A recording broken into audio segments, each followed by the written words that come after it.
Bonsoir à tous. Ce soir, je vous emmène dans un monde où la faiblesse est un crime et la force une religion.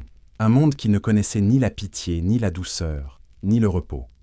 Nous allons marcher ensemble dans les pas d'un peuple redouté, respecté et craint de tous, les Spartiates. Ce soir, plus que jamais, nous allons plonger dans une autre époque.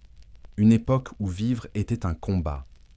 Imaginez les montagnes du Péloponnèse, leurs pics abrupts qui se découpent sur un ciel d'un bleu tranchant. Là-bas, entre les vallées arides et les rivières étroites, s'étend une cité silencieuse et redoutable. Sparte. Pas de marbre éclatant, pas de poésie, pas d'art somptueux comme à Athènes. Ici, tout est pierre, fer et sueur. Chaque souffle, chaque regard, chaque mot est mesuré.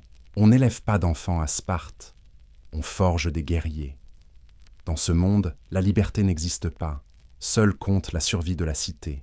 Les hommes ne s'appartiennent pas, les femmes non plus. La cité contrôle tout, les corps, les esprits, les destins. Et de cette rigueur absolue est née une légende, celle d'un peuple qui préférait la mort à la honte, la discipline à la paix. Mais derrière le mythe du guerrier invincible, derrière le casque de bronze et la lance levée, se cache une réalité bien plus dure. Une enfance sans tendresse, une jeunesse sans choix, une vie sans repos et un rêve collectif qui se paye en souffrance. Ce soir, vous allez vivre cette vie. Mais avant de commencer, comme toujours, n'oubliez pas de vous abonner à la chaîne et d'activer la cloche pour ne pas rater les prochaines histoires cocasses, de mettre un pouce bleu et de me dire en commentaire depuis quel endroit et à quelle heure vous écoutez cette histoire. Revenons-en à nos Spartiates. Vous allez marcher pieds nus sur les pierres brûlantes de Laconie. Vous allez sentir le froid des nuits, où les enfants dorment sans couverture. Vous allez endurer la faim, la peur et le silence imposé.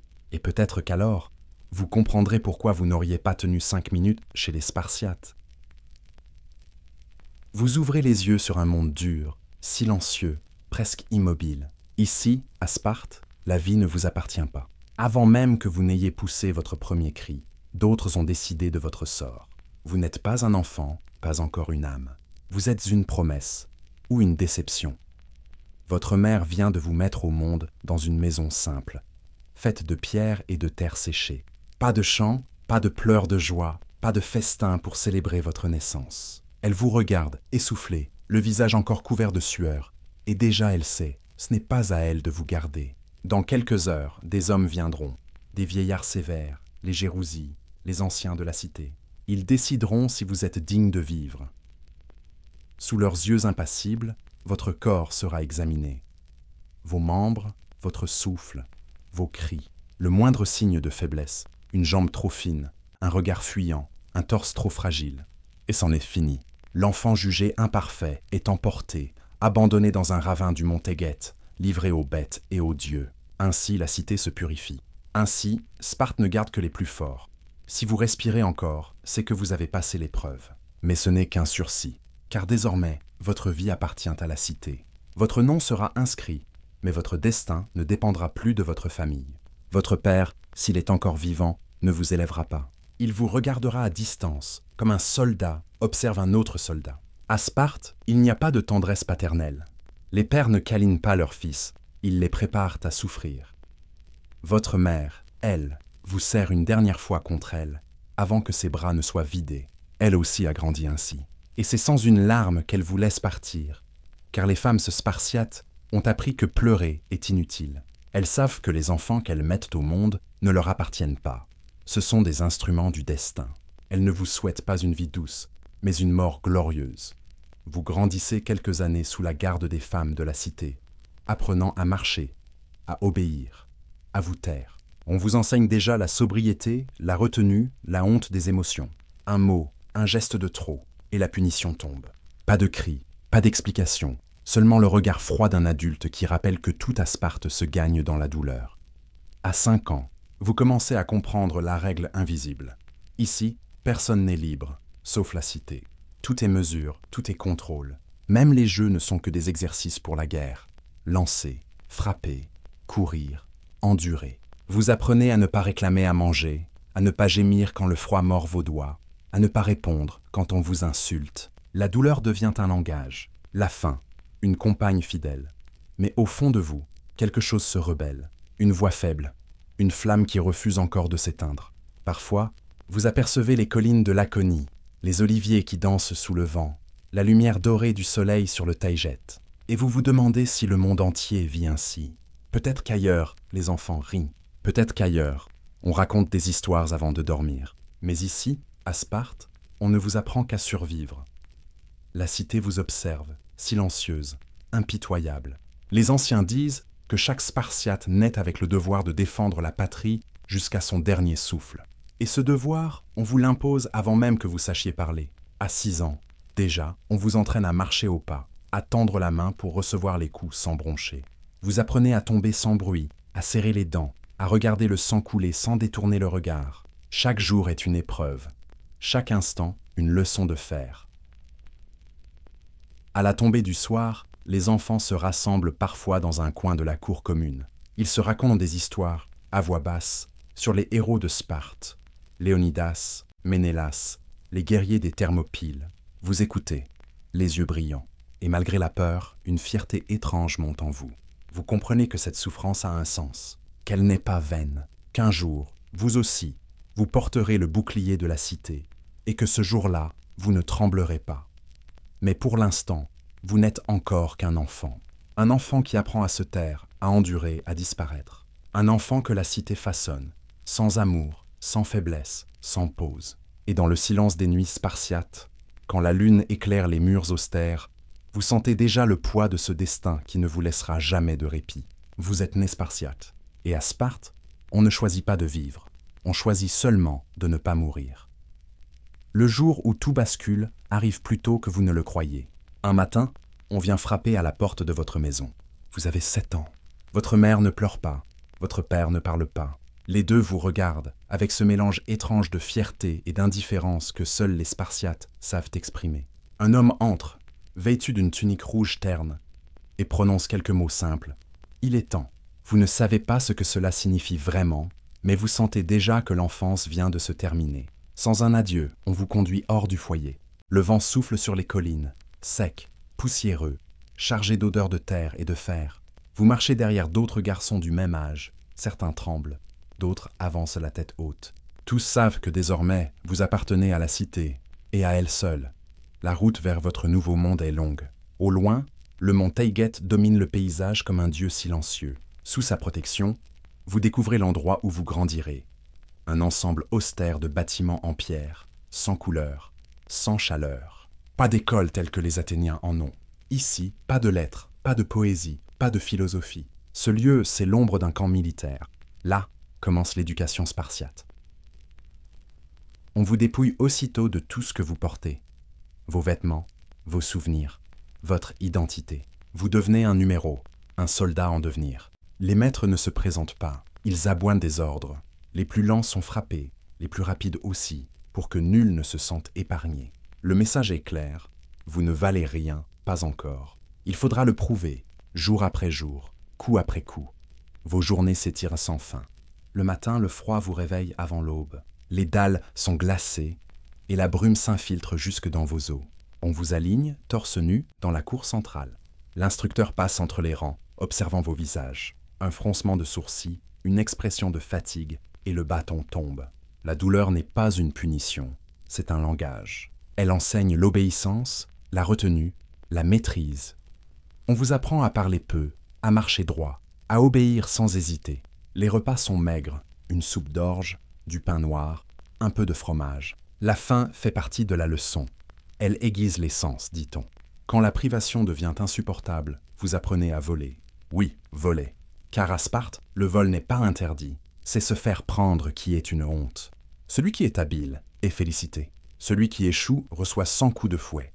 Ainsi se forme la ruse, cette arme invisible des Spartiates. Les nuits sont encore plus rudes.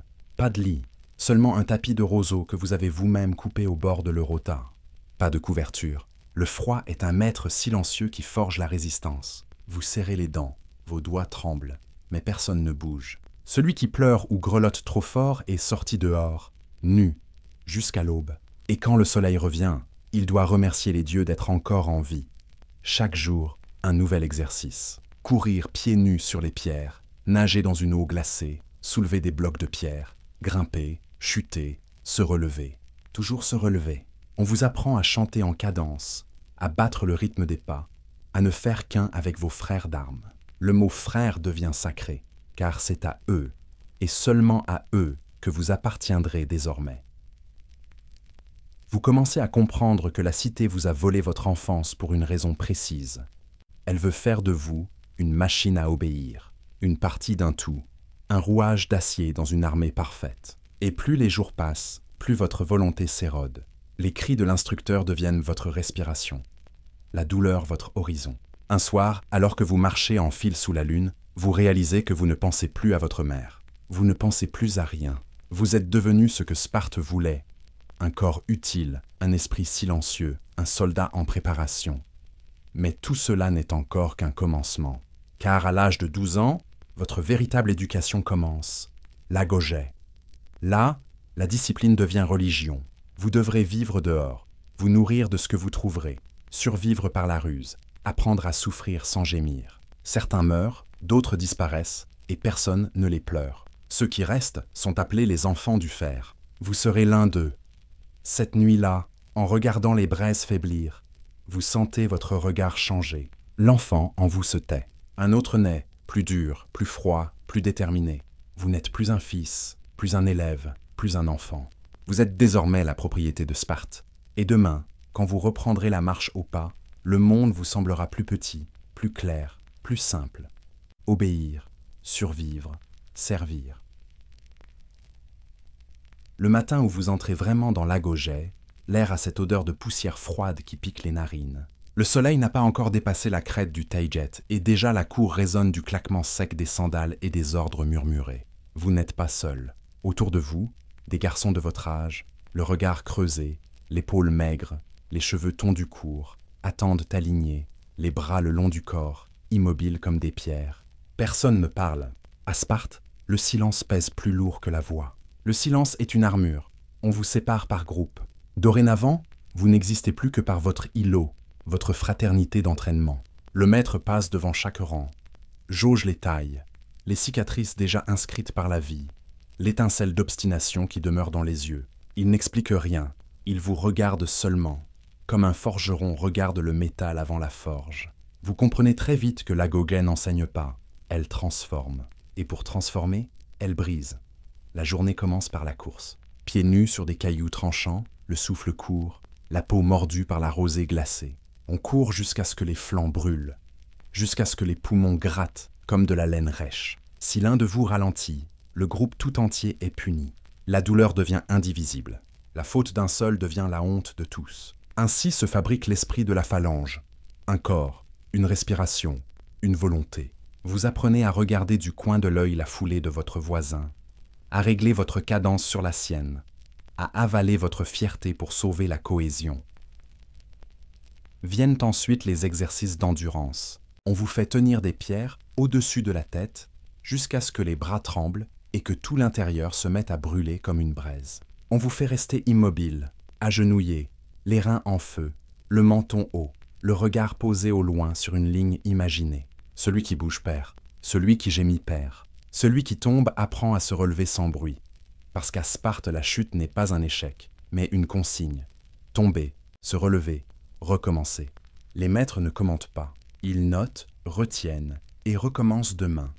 La faim est partout. Le repas du matin est une absence. À midi, une poignée d'orge, un quignon de pain dur, un peu d'ail parfois pour tromper l'odeur de la fatigue.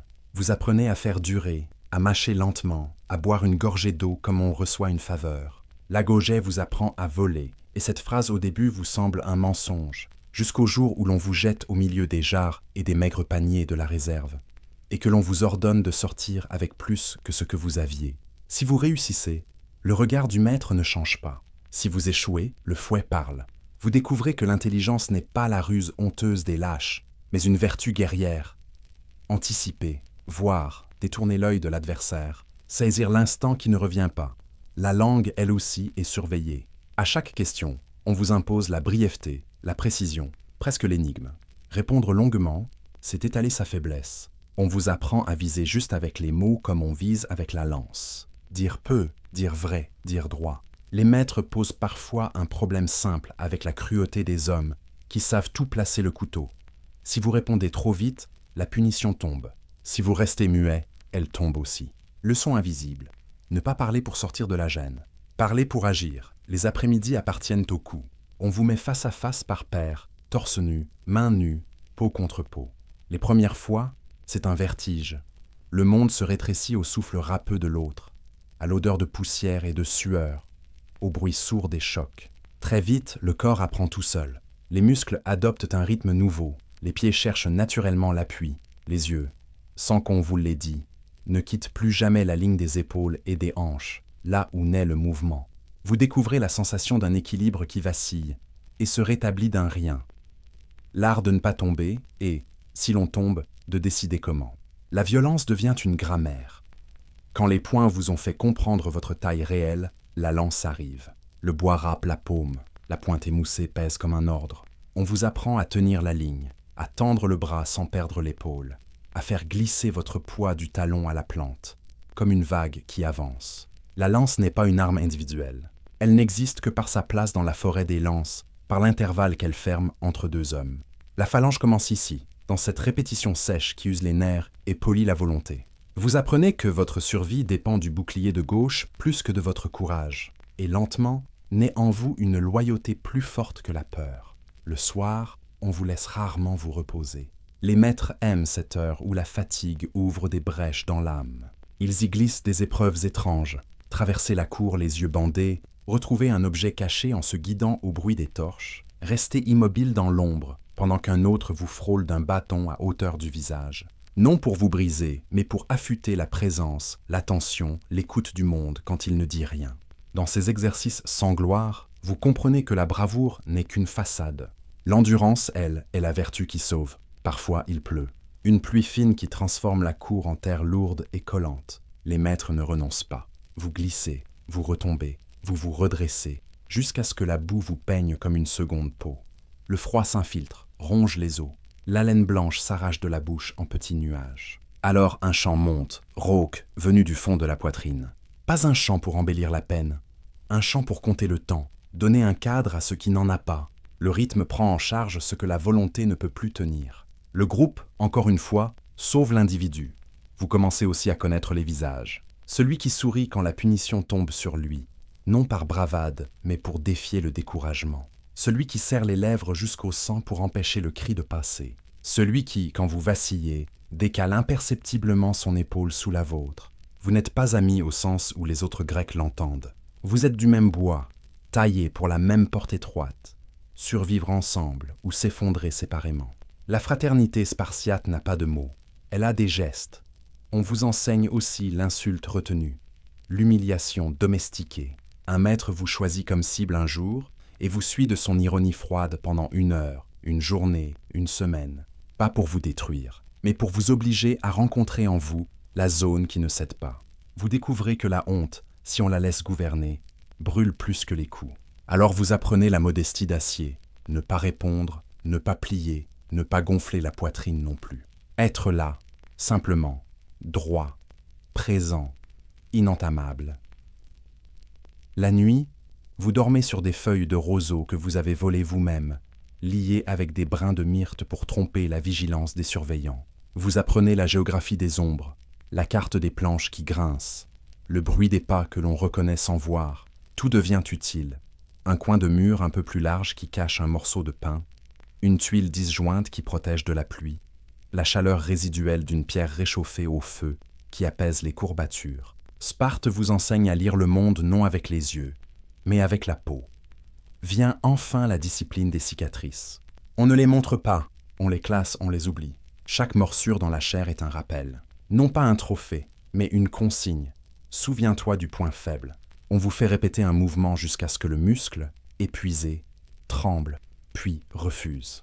On vous laisse alors dans cette faiblesse mise à nu, sans secours, jusqu'à ce que l'orgueil se dissolve et que l'on recommence plus lentement, plus proprement, plus vrai. La perfection n'est pas demandée pour elle-même. Elle est exigée parce qu'à la guerre, la marge d'erreur est un cimetière. Au fil des semaines, un phénomène discret se produit. Vous riez moins, vous pensez moins, vous vous plaignez moins. Non que vous soyez devenu une machine, mais parce que l'effort constant dépouille l'âme de ses bavardages. Il reste une ligne, simple, tenace, faire ce qu'il faut, comme il faut, aussi longtemps qu'il le faut. Vous découvrez la grâce secrète de la répétition. Elle rend libre dans l'action. Un geste 10 000 fois répété n'a plus besoin de votre tête. Il se tient tout seul, comme un cheval qui connaît le chemin. Parfois, pourtant, un souvenir vous frappe au ventre. Un parfum d'huile d'olive chauffée, le poids léger d'une main maternelle, la couleur d'un soir où l'on n'attendait rien. Vous vacillez un instant. L'agogé ne chasse pas la nostalgie. Elle la réduit au silence. Alors vous respirez plus profond. Vous regardez la montagne. Vous vous replacez dans le rang. Ce que vous étiez n'a pas disparu. Cela s'est enfoui. Un jour peut-être, cela vous sauvera. Pour l'heure, cela pourrait vous perdre. Quand la lune est haute, on vous réveille parfois pour les épreuves nocturnes. Traverser un olivier sans faire gémir une branche. Approcher un chien sans déclencher l'aboiement. Voler un morceau de viande au garde endormi puis le remettre avant l'aube. La moindre erreur vaut plus que les coups. Elle vaut la honte publique. Alors vous apprenez l'ombre, la patience, l'art de mesurer un intervalle au bruit des gouttes d'eau qui tombent d'un toit. Vous devenez l'instrument d'une vigilance qui n'a pas besoin d'yeux. Au terme de cette première saison, vous n'êtes plus celui qui est arrivé. Votre cou s'est épaissi. Vos épaules ont pris une façon de rester ouvertes, même dans la fatigue. Vos mains ont adopté le réflexe de chercher la prise. Votre respiration s'est mise à tomber au rythme du groupe. Surtout, quelque chose a changé dans votre regard. Moins de questions, plus de direction. L'agogé ne vous a pas appris qui vous êtes. Elle vous a appris pourquoi vous êtes. Et la réponse est simple. Pour le bouclier à votre gauche, pour la lance à votre droite, pour la cité qui vous a pris et qui, un jour, vous rendra à la terre. Vous vous endormez ce soir-là avec la sensation étrange d'avoir franchi un seuil. Le monde n'est ni plus doux, ni plus juste. Il est plus net. Vous savez ce que le matin réclamera. Courir, tenir, frapper, encaisser, veiller. Vous attendez sans impatience ni crainte. L'agogé vous a donné la seule chose qui compte à Sparte, la tenue. Les semaines deviennent des saisons, et l'agogé resserre son étreinte comme une main qui ne relâche jamais. Le rythme quotidien ne faiblit pas, il s'affine. Là où régnait la brutalité du début, s'installe une précision presque chirurgicale. L'endurance n'est plus seulement survivre à la fatigue, c'est savoir la répartir, la modeler, la contraindre à vous obéir. Vous apprenez à économiser le geste, à réduire chaque mouvement à l'essentiel. Le corps cesse d'être une somme de forces pour devenir un instrument, exactement accordé. Les privations ne sont plus seulement des coups de boutoir. Elles deviennent calculées, mesurées, orchestrées comme des exercices. La fin arrive à heures variables pour que l'âme ne s'accroche pas à l'habitude. La soif est différée, coupée par une gorgée rare pour que la volonté s'habitue à l'inconfort. On vous retire des éléments sans prévenir. Une heure de sommeil, une couverture, une ration, puis on vous observe, sans rien dire, pour noter la qualité de votre tenue. L'agogé ne cherche pas des héros de tour de force. Elle cherche des hommes capables de rester droits quand tout, autour et dedans, réclame l'abandon. Viennent les compétitions rituelles, cette guerre sans sang qui prépare à la guerre véritable. On y mesure la vitesse, mais surtout la constance. On y juge la force, mais surtout la maîtrise. Courir n'est pas simplement courir. C'est savoir partir trop tôt quand on vous dit d'attendre, accélérer quand l'autre étouffe, ralentir pour ne pas franchir la ligne au moment où la consigne change. Les maîtres aiment ces renversements soudains. Ils soignent ainsi la vigilance qui sauvera votre vie quand une phalange glissera sur la boue et que tout se jouera dans un battement de cœur. Les luttes deviennent plus âpres, le sable colle à la peau, les chocs résonnent dans les côtes, et la respiration, par instant, s'arrête, comme si tout l'air du monde vous avait été retiré. On vous y apprend l'accueil du choc, non pas l'endurance passive, mais l'art d'accompagner, d'absorber, de détourner. Un pas infime, un angle modifié, un transfert de poids, et la force de l'autre se dissout dans le vide qu'il n'attendait pas. L'agogé vous enseigne à disparaître un instant de la trajectoire ennemie, pour réapparaître exactement où il ne vous veut pas. Puis viennent les épreuves de ruse. Vous devez voler un morceau de viande gardé par un homme plus fort que vous. Vous devez franchir une cour sans déclencher l'aboiement d'un chien que vous n'avez pas le droit d'approcher. Vous devez mémoriser l'inventaire d'un dépôt d'armes en n'ayant droit qu'à une seule respiration. Tout est fait pour aiguiser l'attention. Vous apprenez à compter par odeur, à mesurer par ombre, à écouter des distances. Une amphore suinte différemment de sa voisine. Une marche fêle le son sous le pied. La nuit a ses couleurs et ses vitesses. L'agogé creuse en vous un sens que vous ne connaissiez pas. La présence, cette manière d'être au monde avec la totalité de soi. La punition, elle, n'a pas changé de visage. Elle est sèche, muette, exacte. Mais quelque chose a basculé. Vous ne la craignez plus comme un orage. Vous la lisez comme un signe. Elle vous indique précisément l'imperfection du geste ou la mollesse de la décision. Alors, quand le fouet tombe, vous vous redressez, vous replacez le pied, vous réglez le souffle. L'agogé vous a appris que la douleur est une information. Quiconque confond l'une et l'autre est déjà perdu. Le bouclier arrive au centre de tout. Au début, ce n'était qu'une plaque lourde qui meurtrissait l'avant-bras. Désormais, il devient une seconde peau.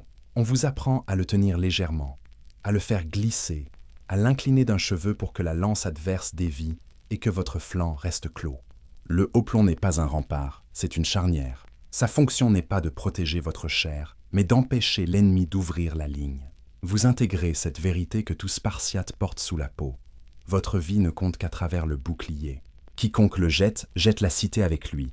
On vous fait maintenant avancer en formation.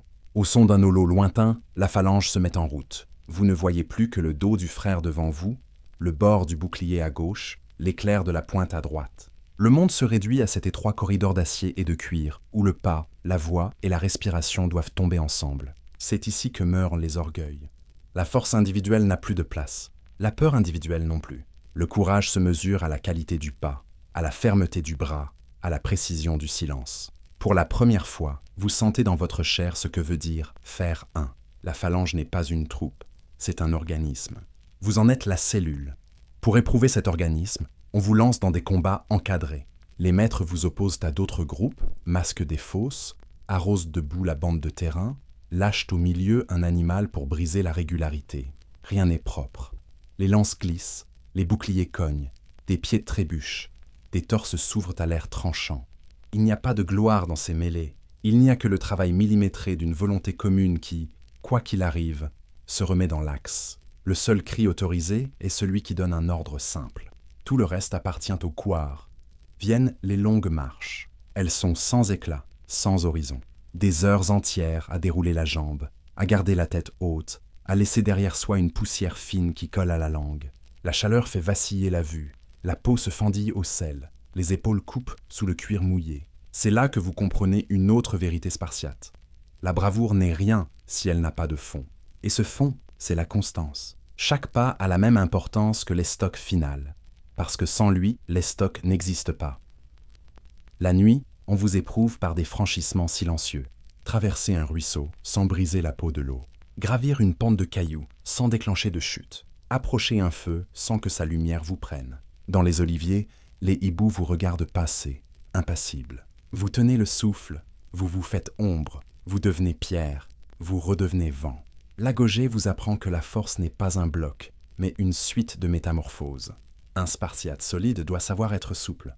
Un Spartiate dur doit savoir se plier. Un Spartiate visible doit savoir s'effacer. Puis on vous impose des jours de silence. Pas le silence contraint de l'exercice, mais un silence qui se prolonge au-delà de l'utile. La parole devient parasite, la pensée se simplifie. Il ne reste plus que l'observation nette des choses, la couture imparfaite d'un courroie, la poussière prise dans les entrelacs d'un casque, le reflet du soleil sur un fer mal poli. Vous apprenez à réparer ce qui peut l'être, à jeter ce qui ne doit plus servir, à alléger pour aller plus loin. La guerre ne pardonne pas la surcharge, la vie non plus. Un matin, on vous place au centre de la cour. Vos camarades forment un cercle. On vous bande les yeux. Autour de vous, des pas tournent, accélèrent, s'arrêtent, repartent. On vous frappe doucement de tous côtés. Vos mains restent le long du corps. Vous n'avez pas le droit de vous défendre, seulement de nommer de quel côté vient le coup. À la longue, l'oreille apprend à écouter l'air avant le mouvement. Le corps, lui, devine l'intention dans le ralentissement imperceptible d'une semelle. L'agogé a fait de vous un instrument accordé au monde. Au cœur de cette ascèse, la fierté n'est pas cultivée, elle est surveillée. Les maîtres la coupent dès qu'elle pointe, comme on taille une branche qui menace l'équilibre de l'arbre. On vous félicite rarement et jamais pleinement. Le mieux n'est jamais considéré comme fait. Le fait n'est jamais considéré comme acquis, non pour vous frustrer, mais pour vous protéger de l'ivresse qui affaiblit. À Sparte, on ne cherche pas des vainqueurs, on forme des fiables. Parfois, un garçon s'effondre. Non pas physiquement, cela, on le voit et on le guérit, mais intérieurement. Un matin, il ne se lève pas. Un soir, il ne chante plus. On le place alors à côté de vous pour que votre tenue lui serve de corde. Vous ne lui parlez pas. Vous marchez un peu plus lentement quand il tord sa cheville.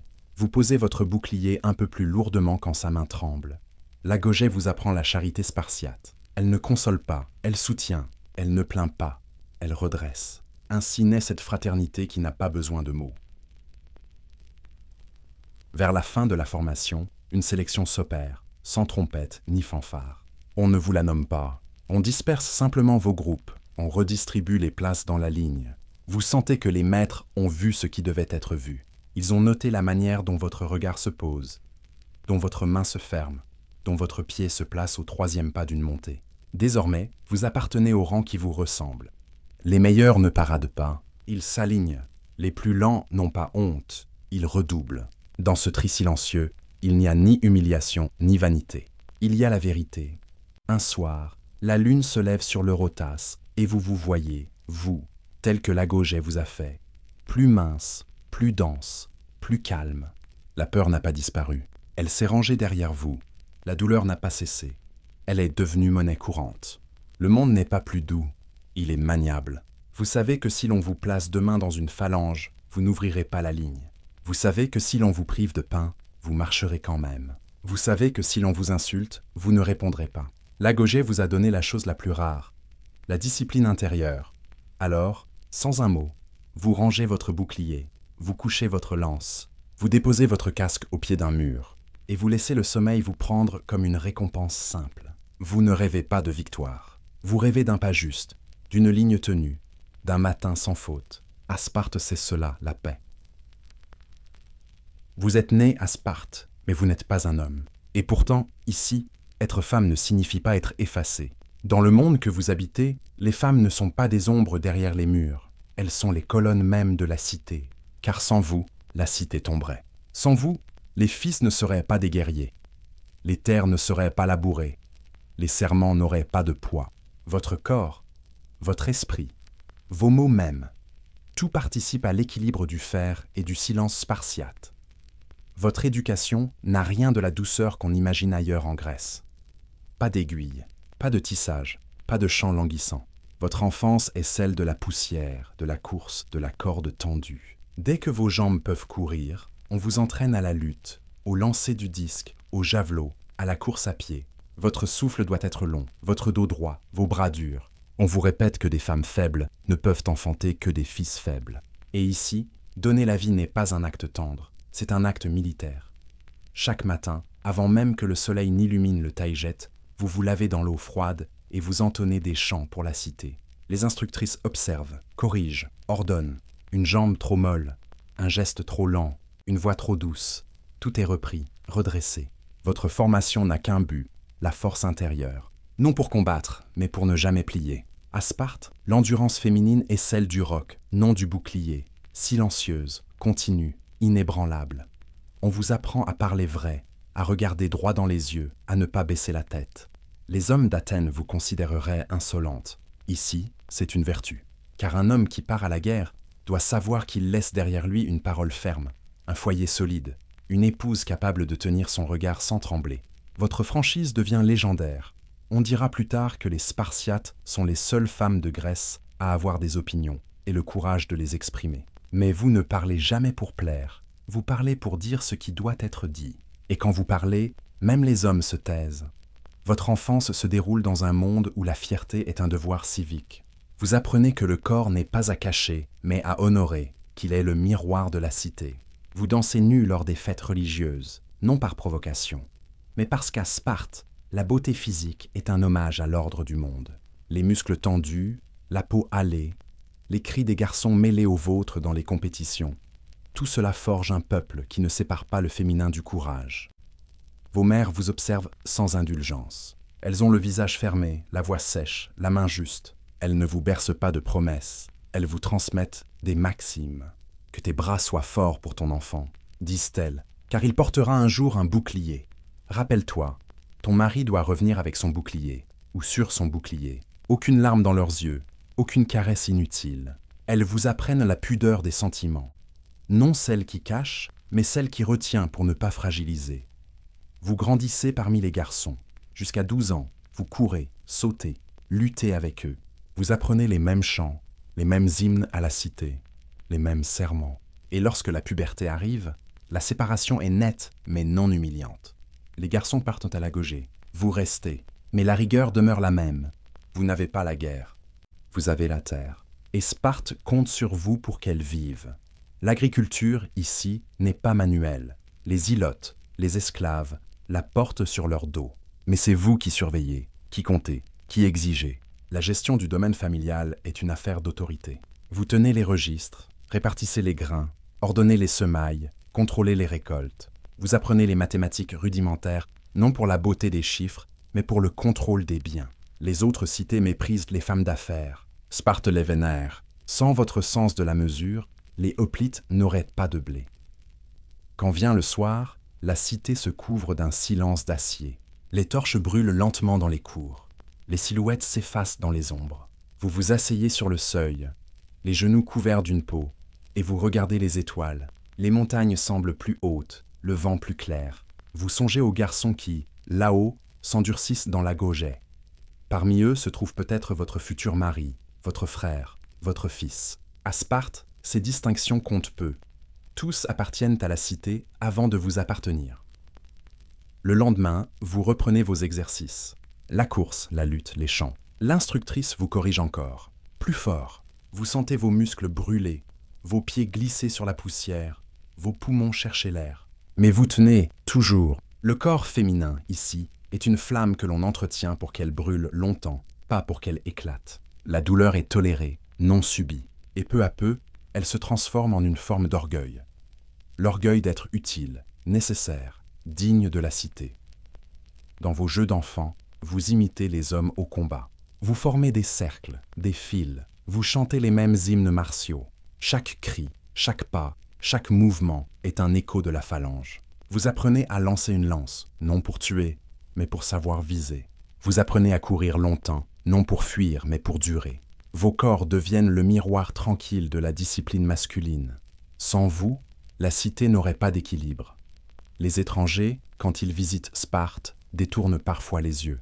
Ils voient vos jambes nues, vos bras nus, vos gestes francs, vos paroles libres, et murmurent « Quelle indécence !» Mais ils ne comprennent pas. Ils ne savent pas que votre liberté n'a rien d'un luxe.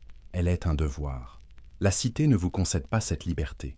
Elle vous la confie comme une arme, car vous êtes celles qui doivent tenir debout quand tout s'effondre, celles qui doivent dire « avance » quand tout recule.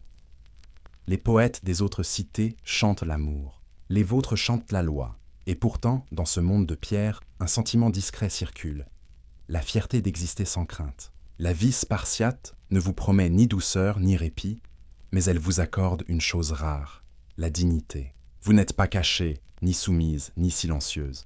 Vous êtes le socle sur lequel reposent les boucliers, et sans le dire, vous le savez.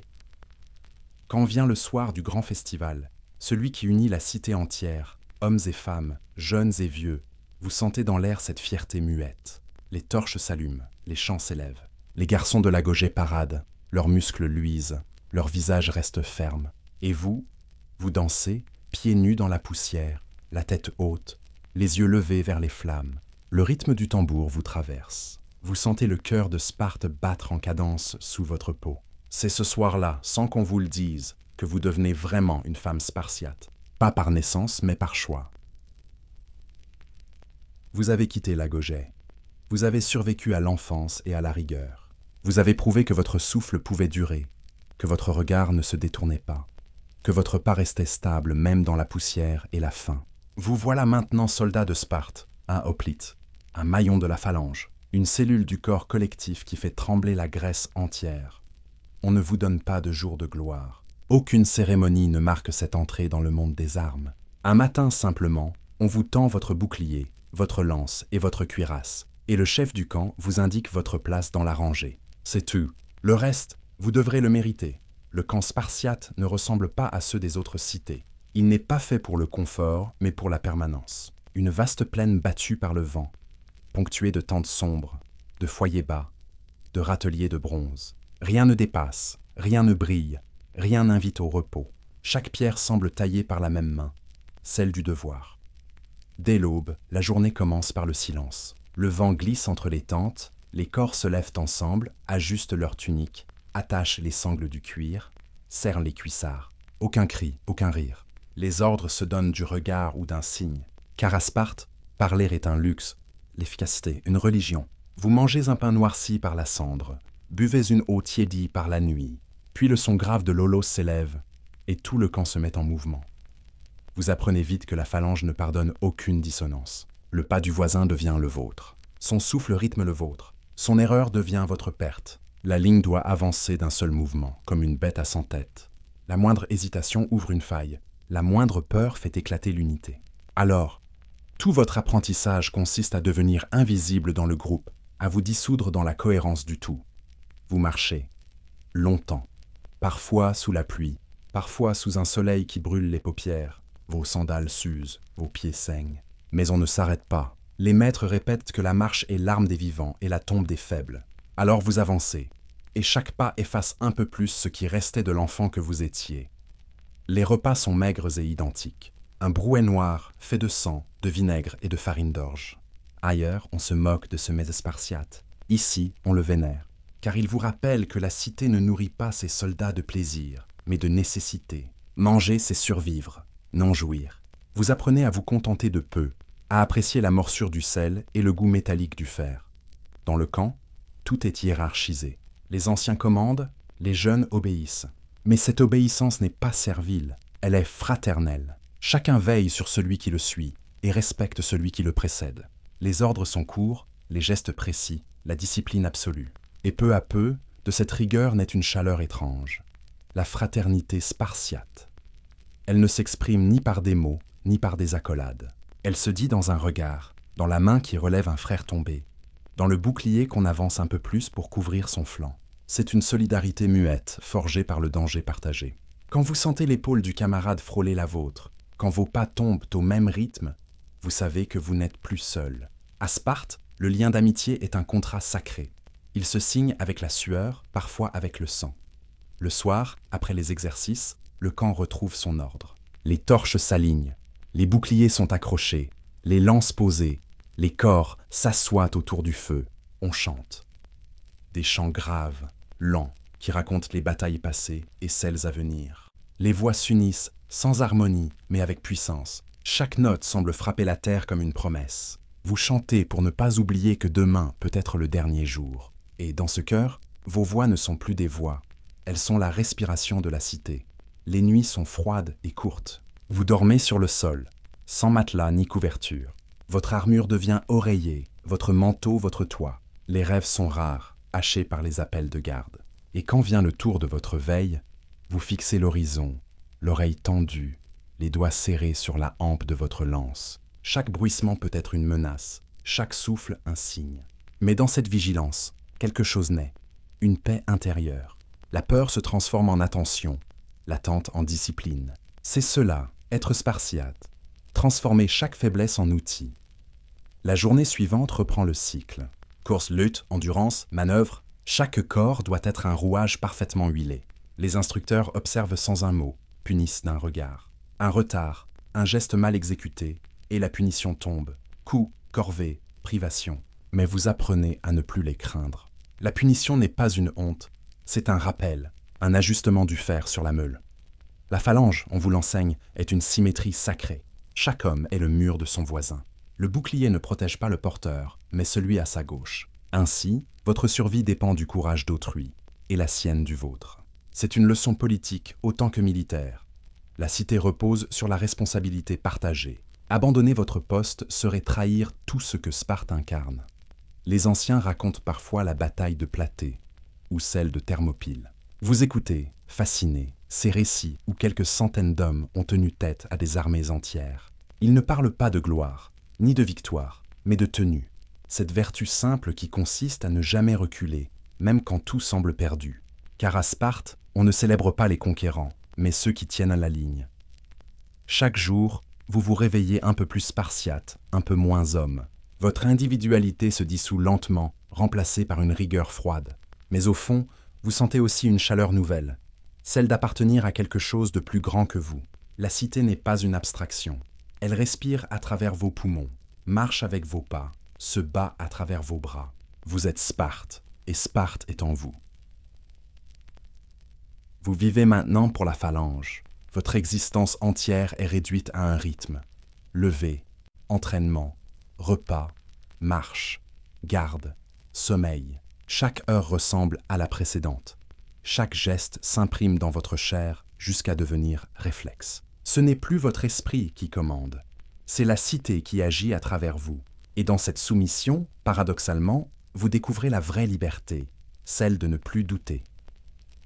On ne vous autorise aucune faiblesse. Le mot fatigue n'a plus de sens ici. Les instructeurs veillent, impassibles, guettant le moindre signe de relâchement. Un soldat spartiate ne tombe pas. Il s'incline, puis se redresse. Vous apprenez à respirer sous la douleur, à garder le regard fixe même quand la sueur vous brûle les yeux, à marcher même quand vos jambes tremblent. Chaque cicatrice devient un insigne silencieux, chaque courbature une prière. Car à Sparte, la souffrance n'est pas un obstacle, c'est une pédagogie. Votre corps devient un outil d'une précision presque mécanique. Vos gestes sont nets, sans hésitation. La discipline n'est plus une contrainte, mais une nature. Le matin, quand vous saisissez votre lance, vous sentez dans sa hampe le prolongement de votre propre volonté. Le bouclier, lourd et rugueux, n'est plus une arme défensive, c'est votre devoir matérialisé. Le son du métal sur le cuir, l'écho des pas sur le sol sec, la respiration collective. Tout cela forme une symphonie de fer à laquelle vous participez sans penser. Mais au cœur de cette rigueur, une chose vous tient debout, la fraternité. Les jours passés à lutter côte à côte, à suer sous le même soleil, à endurer les mêmes punitions, ont tissé un lien plus solide que le bronze. Vous ne connaissez pas leurs secrets, vous ne partagez pas leurs rêves, mais vous savez qu'ils mourraient pour vous et que vous feriez de même. Dans ce monde où tout se tait, la confiance est totale. Un simple regard suffit pour comprendre. Une main posée sur une épaule vaut 1000 serments. La phalange, quand elle avance, n'est pas un groupe d'hommes. C'est un seul organisme animé d'une même volonté. Le soir, lorsque les torches vacillent, vous sentez cette fraternité dans le moindre geste. Vous mangez ensemble, en silence, partageant le pain sec, buvant l'eau claire, nettoyant vos armes dans la même poussière. Aucun mot d'encouragement, aucun cri d'orgueil. Mais dans chaque mouvement, un respect profond, une humilité commune. Vous savez que votre vie ne vaut rien seule, mais qu'elle a un sens immense au sein du groupe. C'est cela, le cœur de Sparte. La disparition du « je » dans le « nous ». La nuit venue, le camp se tait. Les étoiles veillent, froides et distantes. Vous vous allongez sur le sol, le bouclier pour oreiller, et le regard tourné vers le ciel. Vous pensez à la mort, sans peur. Ici, on ne la fuit pas, on l'apprivoise. Depuis la Gogé, on vous enseigne que mourir pour la cité est le plus grand honneur. La mort, à Sparte, n'est pas un échec, c'est une délivrance méritée. On ne la cherche pas, mais on l'accepte comme la dernière étape de l'ordre. Et, dans cette pensée, un étrange apaisement s'installe. Vous ne vous appartenez plus, donc vous ne pouvez plus rien perdre. Chaque jour, les anciens vous rappellent que la discipline est la première victoire. Car un Spartiate indiscipliné n'est pas un homme libre, mais un esclave de ses passions. L'obéissance n'est pas ici une humiliation, c'est une ascèse. Elle purifie l'âme, la rend tranchante, efficace. Vous apprenez à obéir, non par peur, mais par conviction, parce que la cité a toujours raison, même quand elle vous fait souffrir. Le matin, à l'entraînement, on vous place en cercle. Les lances s'entrechoquent, les corps s'affrontent, les visages se marquent de coups. Personne ne retient ses gestes. Chaque frappe, chaque parade, chaque chute est une leçon. Quand vous tombez, on ne vous aide pas à vous relever. Vous devez vous relever seul ou ne pas vous relever du tout. Les faibles disparaissent, les forts se forgent. Et la cité, impitoyable, continue son œuvre de sélection. Vous sentez parfois la peur vous frôler. Elle n'a pas disparu. Elle s'est simplement disciplinée. Elle ne vous paralyse plus. Elle vous aiguise. Le cœur bat plus vite. Les sens s'affinent. Le monde devient plus net. C'est dans cette tension que naît la maîtrise. L'art de se dominer, même au bord du gouffre. À Sparte, le courage ne consiste pas à ne pas avoir peur, mais à avancer malgré elle. Le soir, les anciens viennent réciter les maximes des rois et des héros. Leurs voix sont lentes, graves, presque incantatoires. Celui qui commande doit d'abord savoir obéir. Le fer rouille dans l'inaction. Celui qui recule oublie que derrière lui se trouve sa patrie. Ces phrases s'impriment dans votre esprit jusqu'à devenir des réflexes. Un jour, vous les répéterez vous-même à d'autres jeunes soldats, et le cercle se refermera.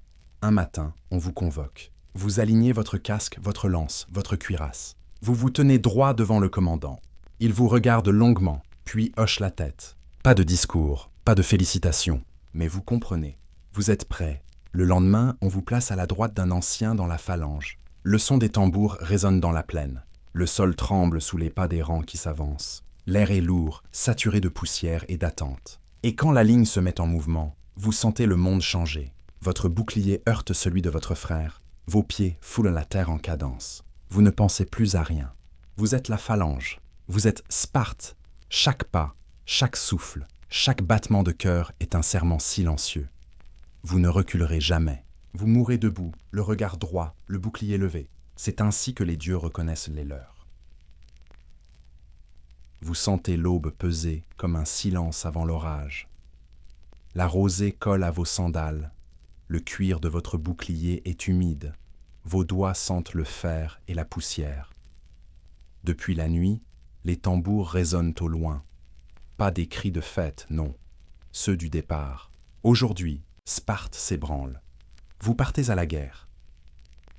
Ce moment, vous l'avez attendu sans l'espérer. Il est l'aboutissement de votre éducation, la promesse de votre existence. Depuis l'agogée, on vous l'a murmuré. Le vrai Spartiate ne vit pas pour lui-même. Il vit pour le combat. La guerre n'est pas un accident de l'histoire, c'est une religion. Elle purifie, elle juge, elle récompense. C'est dans son tumulte que les dieux reconnaissent leurs fils. Le camp est en effervescence, mais aucun tumulte ne trouble l'ordre. Chacun sait ce qu'il a à faire. Les lances s'alignent comme un champ de blé métallique. Les boucliers s'empilent. Les cuirasses étincellent sous la première lumière. Les chevaux piaffent au loin. Mais ici, l'infanterie règne. Vous êtes la chair du mur spartiate. Les anciens passent lentement entre les rangs, muets, les yeux comme des pierres. Ils ne bénissent pas, ils observent. Car à Sparte, la bénédiction, c'est la discipline. Avant le départ, un prêtre verse du vin au pied d'un autel de bronze. La fumée monte, noire et grasse, vers le ciel clair. Vous sentez la chaleur du feu sur votre visage. On invoque Arès, seigneur du carnage, et Artémis Orthia, gardienne de la vigueur. Les tambours s'arrêtent. Un silence sacré tombe. Les mains se lèvent. La cité entière retient son souffle. Puis le signal retentit. Le corps d'airain perce l'air du matin. C'est le cri des dieux. C'est l'ordre du départ. Vous commencez à marcher. Le sol sec se fissure sous des milliers de pas synchrones. Les cuirasses claquent. Les boucliers cognent. Les lances vibrent au rythme de la terre. Chaque Spartiate est une note d'un immense poème sonore que seule la guerre sait écrire. Vous ne regardez pas derrière vous. Le passé n'existe plus. Vous ne regardez pas devant. L'avenir ne vous appartient pas. Vous marchez, c'est tout. Sur la route, le soleil monte lentement. La chaleur devient votre seconde peau. La poussière s'invite dans vos narines, vos paupières, vos dents. Mais vous n'y prêtez pas attention. C'est le prix du devoir. La colonne s'étire comme un serpent d'airain dans les collines du Péloponnèse. De loin, on dirait un fleuve de bronze. Les villages traversés se taisent à votre passage. Les femmes se signent. Les enfants se cachent. Ils savent, quand Sparte marche, le monde tremble. Les chants guerriers s'élèvent, graves, lents, hypnotiques. Les voix d'hommes roulent dans la vallée comme un orage contenu. Ces chants ne parlent pas de victoire, mais de constance, pas de gloire, mais de tenue. Ils rappellent que la mort est la compagne du soldat, non son ennemi. Vous chantez vous aussi, sans comprendre tous les mots. Mais le rythme s'empare de vous, efface vos pensées, soude vos pas à ceux du voisin. C'est la transe de Sparte, la prière du fer. À chaque halte, vous plantez vos lances dans la terre, comme des croix prêtes à recevoir les corps à venir. Le soir, le feu crépite au centre du camp. Personne ne parle des batailles de demain. Chacun nettoie sa lame, ajuste son bouclier, se tait. Le silence de la veille de guerre n'est pas un silence de peur, c'est un silence de préparation. Vous savez que demain, au premier son du corps, vous cesserez d'être un homme pour devenir un rouage de bronze dans la grande machine du destin. La nuit s'étire. Vous dormez peu. les nerfs tendus comme la corde d'un arc. Chaque respiration est un compte à rebours. Dans vos songes, vous voyez le visage de vos frères tombés, de vos fils à venir. Vous entendez le murmure des anciens. Ne recule pas. Leurs voix se mêlent à celles des vents et des bêtes. Le monde entier semble retenir son souffle avec vous. À l'aube, un voile de brume recouvre la plaine. Les tambours grondent, lents, profonds. Vous alignez vos rangs. Les lances s'inclinent comme un champ d'acier ondulant sous le vent. Vos muscles tremblent, non de peur, mais d'impatience. Le cri du commandant résonne, la phalange avance. Le bruit est assourdissant. Le sol tremble. Le monde semble se contracter autour de vous. À quelques centaines de pas, vous apercevez les bannières ennemies. Elles flottent dans la brume, taches de couleur dans le gris du matin. Le corps retentit encore une fois. Le moment est venu. Votre cœur bat fort, mais votre esprit reste calme. Vous pensez à vos frères, à vos mères, à la cité. Vous pensez à la promesse faite devant les autels, ne jamais fléchir. Vous serrez votre bouclier, ajustez votre lance, inspirez une dernière fois l'air du monde. Le signal tombe, la charge commence. Le cri du corps s'efface, remplacé par le fracas du métal. La terre se soulève sous vos pieds. Chaque pas résonne comme une promesse. Le ciel s'est couvert. Le soleil est devenu un disque pâle derrière la poussière. Et tout se réduit à une seule chose. Avancer. Autour de vous, la phalange se met en mouvement, lente au départ, puis irrésistible. Des milliers de boucliers s'entrechoquent, formant un mur de bronze qui gronde comme la mer contre les rochers. Le choc est brutal. Les deux armées se percutent dans un bruit de tonnerre. Le fer crie, le bois éclate, les hommes rugissent. Vous sentez l'impact dans tout votre corps. La lance plie, le bras s'enfonce, le bouclier glisse sur la sueur et le sang. L'air sent la poussière brûler et le cuivre.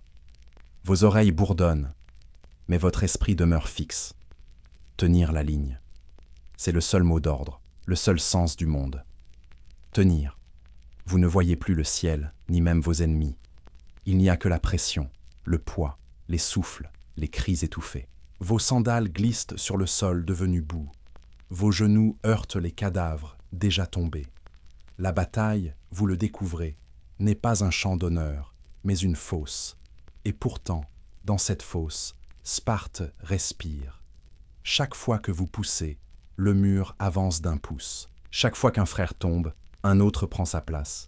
Le monde se réduit à cette mécanique implacable. Presser, frapper, avancer. La phalange ne recule jamais. Vous entendez les commandements brefs, les signaux des tambours, mais la discipline est déjà gravée dans vos muscles. Le bras se tend, le fer perce, le bouclier bloque. Le rythme est celui d'une forge en feu, une cadence presque divine. La peur, au milieu de ce tumulte, n'existe plus. Elle a été consumée dans la première charge. Ce qui demeure, c'est une lucidité froide, presque surhumaine. Vous voyez tout, sentez tout, comme si votre esprit flottait au-dessus de votre corps. La guerre n'est plus une épreuve, c'est un état, une transe où la mort et la vie se confondent. Soudain, un choc plus violent vous secoue. Un ennemi s'est glissé à portée. Vous parez de justesse. Sentez le fer ripper sur votre cuirasse. Le bras se tend, la lance s'enfonce, le corps s'effondre. Le sang jaillit, chaud, épais. Vous ne pensez pas, vous agissez. C'est cela, être spartiate.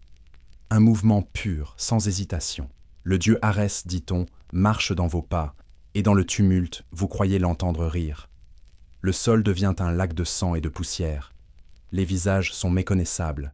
Certains soldats, aveuglés par la sueur, frappent dans le vide. D'autres tombent sans un cri, l'œil fixe, la bouche ouverte. Mais personne ne fuit. Même les mourants tentent encore de se redresser pour former un mur. Cette obstination n'est pas héroïque. Elle est naturelle. Sparte ne recule pas, pas même dans la mort. Puis, enfin, le mur adverse se fissure. Un instant, tout semble suspendu. Puis la vague spartiate déferle. Les ennemis cèdent, se dispersent, se brisent. La victoire n'est pas célébrée, pas encore.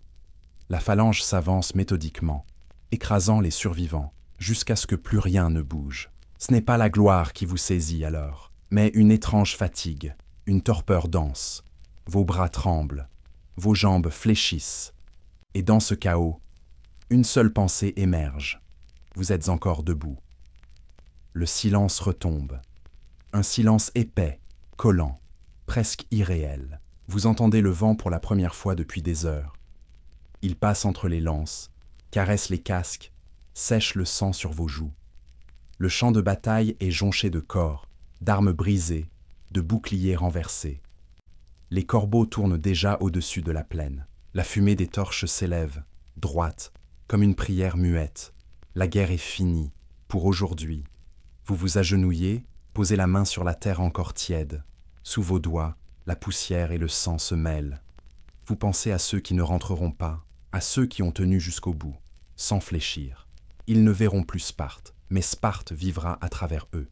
Car ici, la mort n'est pas la fin, c'est la continuité du devoir. Un Spartiate mort au combat ne disparaît pas. Il s'intègre à la cité, comme une pierre à son mur. Quand le soir tombe, le camp s'installe dans le calme. Les blessés sont pansés, les morts alignés. On ne pleure pas, on chante. Des chants graves, faits pour les dieux et pour les absents. Le feu éclaire les visages creusés, les yeux rougis. Les voix se mêlent au vent, comme un écho ancien. Vous chantez aussi, d'une voix brisée mais droite. Car à Sparte, la guerre ne s'oublie pas, elle s'honore. Plus tard, seul, vous contemplez votre bouclier. Des entailles, des traces de feu, des taches de sang. Chaque marque raconte une seconde arrachée à la mort. Vous souriez malgré la fatigue. Vous avez tenu. Et demain, s'il le faut, vous tiendrez encore. C'est ainsi que vivent les Spartiates. C'est ainsi qu'ils deviennent éternels. Vous avez appris à marcher en phalange, à tenir le bouclier, à respirer au rythme des tambours. Vous avez connu l'austérité du camp, la froideur des nuits, la chaleur sèche des marches. Mais la force de Sparte ne tient pas qu'à l'acier et à la volonté. Elle repose, silencieusement, sur des épaules que l'histoire regarde rarement. À l'aube d'un jour clair, en descendant vers les plaines, vous voyez ces épaules courbées qui avancent déjà dans la rosée. Les Ilotes. Sans eux, Sparte ne serait qu'une ambition. Avec eux, elle devient une machine. Vous suivez du regard les sillons qui se dessinent dans la terre rouge. Des lignes nettes, patientes, régulières, qui promettent de l'orge, des figues, des olives. Là-bas, des femmes plient le dos pour attacher des sarments, des hommes poussent la charrue, des vieillards surveillent la cadence. Partout, des corps habitués à l'effort. Rien ne crie, rien ne s'arrête. La journée s'ouvre comme une main qui n'a plus de secret. Travail, eau, travail, pain, travail. Leur monde est fait de gestes exacts, répétés, transmis de mère en fille, de père en fils, sans autre horizon que la prochaine récolte. Vous savez que ces gens ne sont pas libres. Ils appartiennent à l'État, à la terre, à la coutume. Ils ne portent pas la lance, ils portent la cité sur leur dos. Leur présence s'impose partout, mais leur voix ne pèse nulle part. Vous les croisez sans les regarder vraiment, comme on croise la pierre d'un mur sur lequel on s'appuie sans penser à l'architecte. Et pourtant, chaque ration que vous avalez, chaque cuir que vous endossez, chaque sandale que vous usez vient de leurs mains. La vigueur spartiate a le goût de leur sueur. Le matin, un brouillard léger flotte au-dessus de l'Eurota. Les Ilotes coupent des roseaux pour drainer un champ, redressent une digue, colmatent un fossé. Ils savent comment dompter l'eau, coudre la terre, repousser les cailloux. Ils parlent peu. La terre, elle, parle pour eux. Elle rend doucement ce qu'ils lui demandent avec obstination. L'hiver, ils greffent, taillent, ramassent le bois. L'été, ils moissonnent, battent le grain, écrasent les olives. Leur calendrier n'est pas celui des batailles, mais celui des saisons. Vous mesurez, devant cette régularité, l'autre face de votre propre discipline. La vôtre cherche l'affrontement. La leur cultive l'endurance sans éclat. À midi, la lumière cogne fort. Les champs vibrent. Les insectes tracent des zébrures d'or au-dessus des herbes. Les Ilotes s'abritent à l'ombre courte d'un olivier.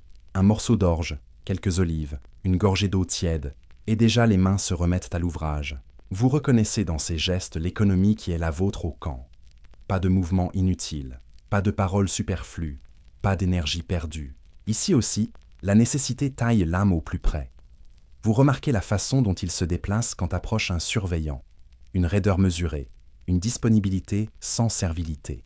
Ils savent être présents sans s'imposer, rapides sans paraître pressés, précis sans attirer l'œil. C'est une forme d'intelligence de survie, polie par des générations. Connaître les limites invisibles, lire la météo des humeurs, sentir à quel moment une question devient une faute. Là où votre courage se crie par le silence, leur prudence se tait par sagesse. Certains ilotes ont des savoirs que les Spartiates ne cherchent pas. L'art de reconnaître une terre fatiguée, de prévoir une crue, de soigner une vigne malade, de panser une blessure avec des plantes, d'adoucir une corde en la frottant d'huile et de cendre. Vous comprenez que la cité ne tient pas seulement au bouclier serré, mais à ces techniques modestes qui empêchent la faim. Le pain noir que vous avalez au camp n'a de sens que parce que, quelque part, des mains invisibles ont moissonné au bon moment, battu sans gaspiller, conservé sans perdre. L'après-midi s'allonge, les ombres s'étirent. On entend le bruit sourd des meules qui écrasent le grain, celui des pressoirs qui gémissent sous la pression. Des enfants courent entre les jarres, apprennent à porter sans renverser, à compter sans écrire. Ils grandissent dans une arithmétique de survie. Combien de pain, combien de jours, combien d'olives pour l'hiver. Leur école n'a pas de maître, elle a des nécessités. Vous traversez un petit hameau, des maisons basses, des murs blanchis à la chaux, un foyer allumé qui fume doucement. Une vieille femme répare une sandale, un adolescent tresse une corde, une fillette retourne des figues sur un clay. Dans ce décor sans faste, une qualité vous frappe, la tenue. Ce mot qui fait votre fierté guerrière a ici une saveur domestique.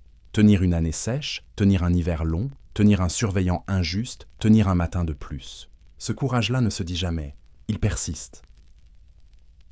Le soir, quand la lumière devient miel, les ilotes rassemblent les outils, rangent, balayent même la poussière pour la remettre là où le vent la prendra. Un chant parfois s'élève, simple, bas, presque imperceptible, pour marquer la fin d'un jour sans événement.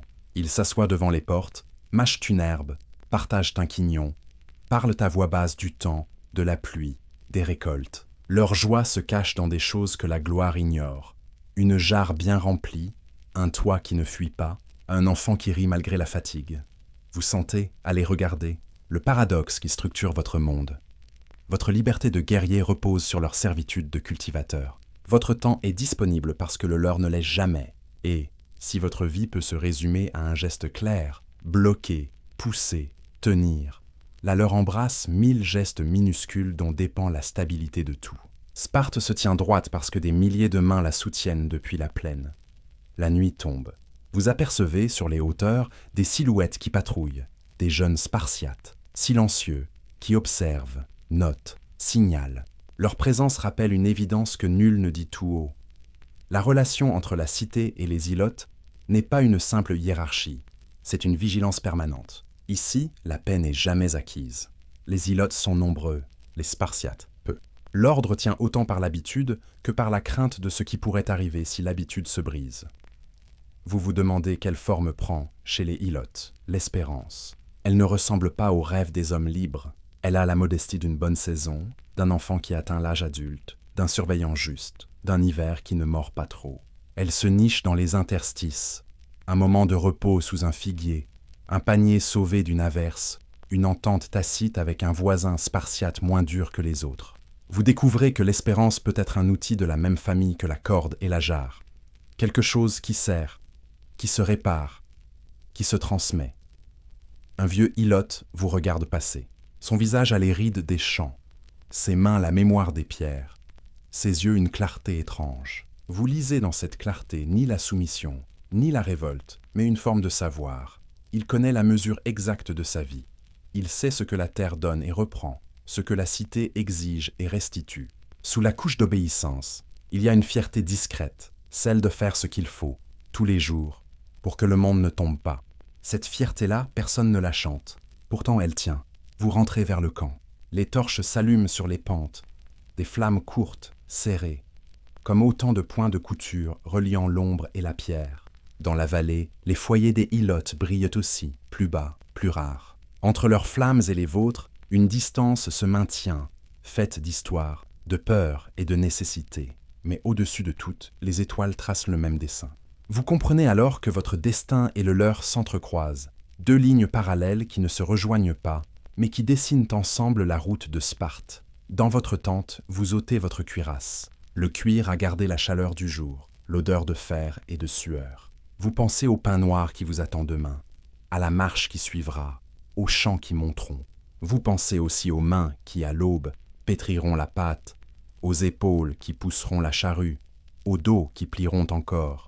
Votre vie de soldat a pris aujourd'hui une couleur nouvelle. Elle est faite aussi de ces gestes que vous ne ferez jamais. Vous éteignez la lampe. Le camp se tait. Là-bas, dans les hameaux, les chiens aboient une dernière fois. Un silence lourd, tissé de 1000 travaux, s'abat sur la vallée. Sparte dort, posée sur son socle invisible. Vous avez grandi dans un monde où la guerre semblait être la seule règle, le seul horizon.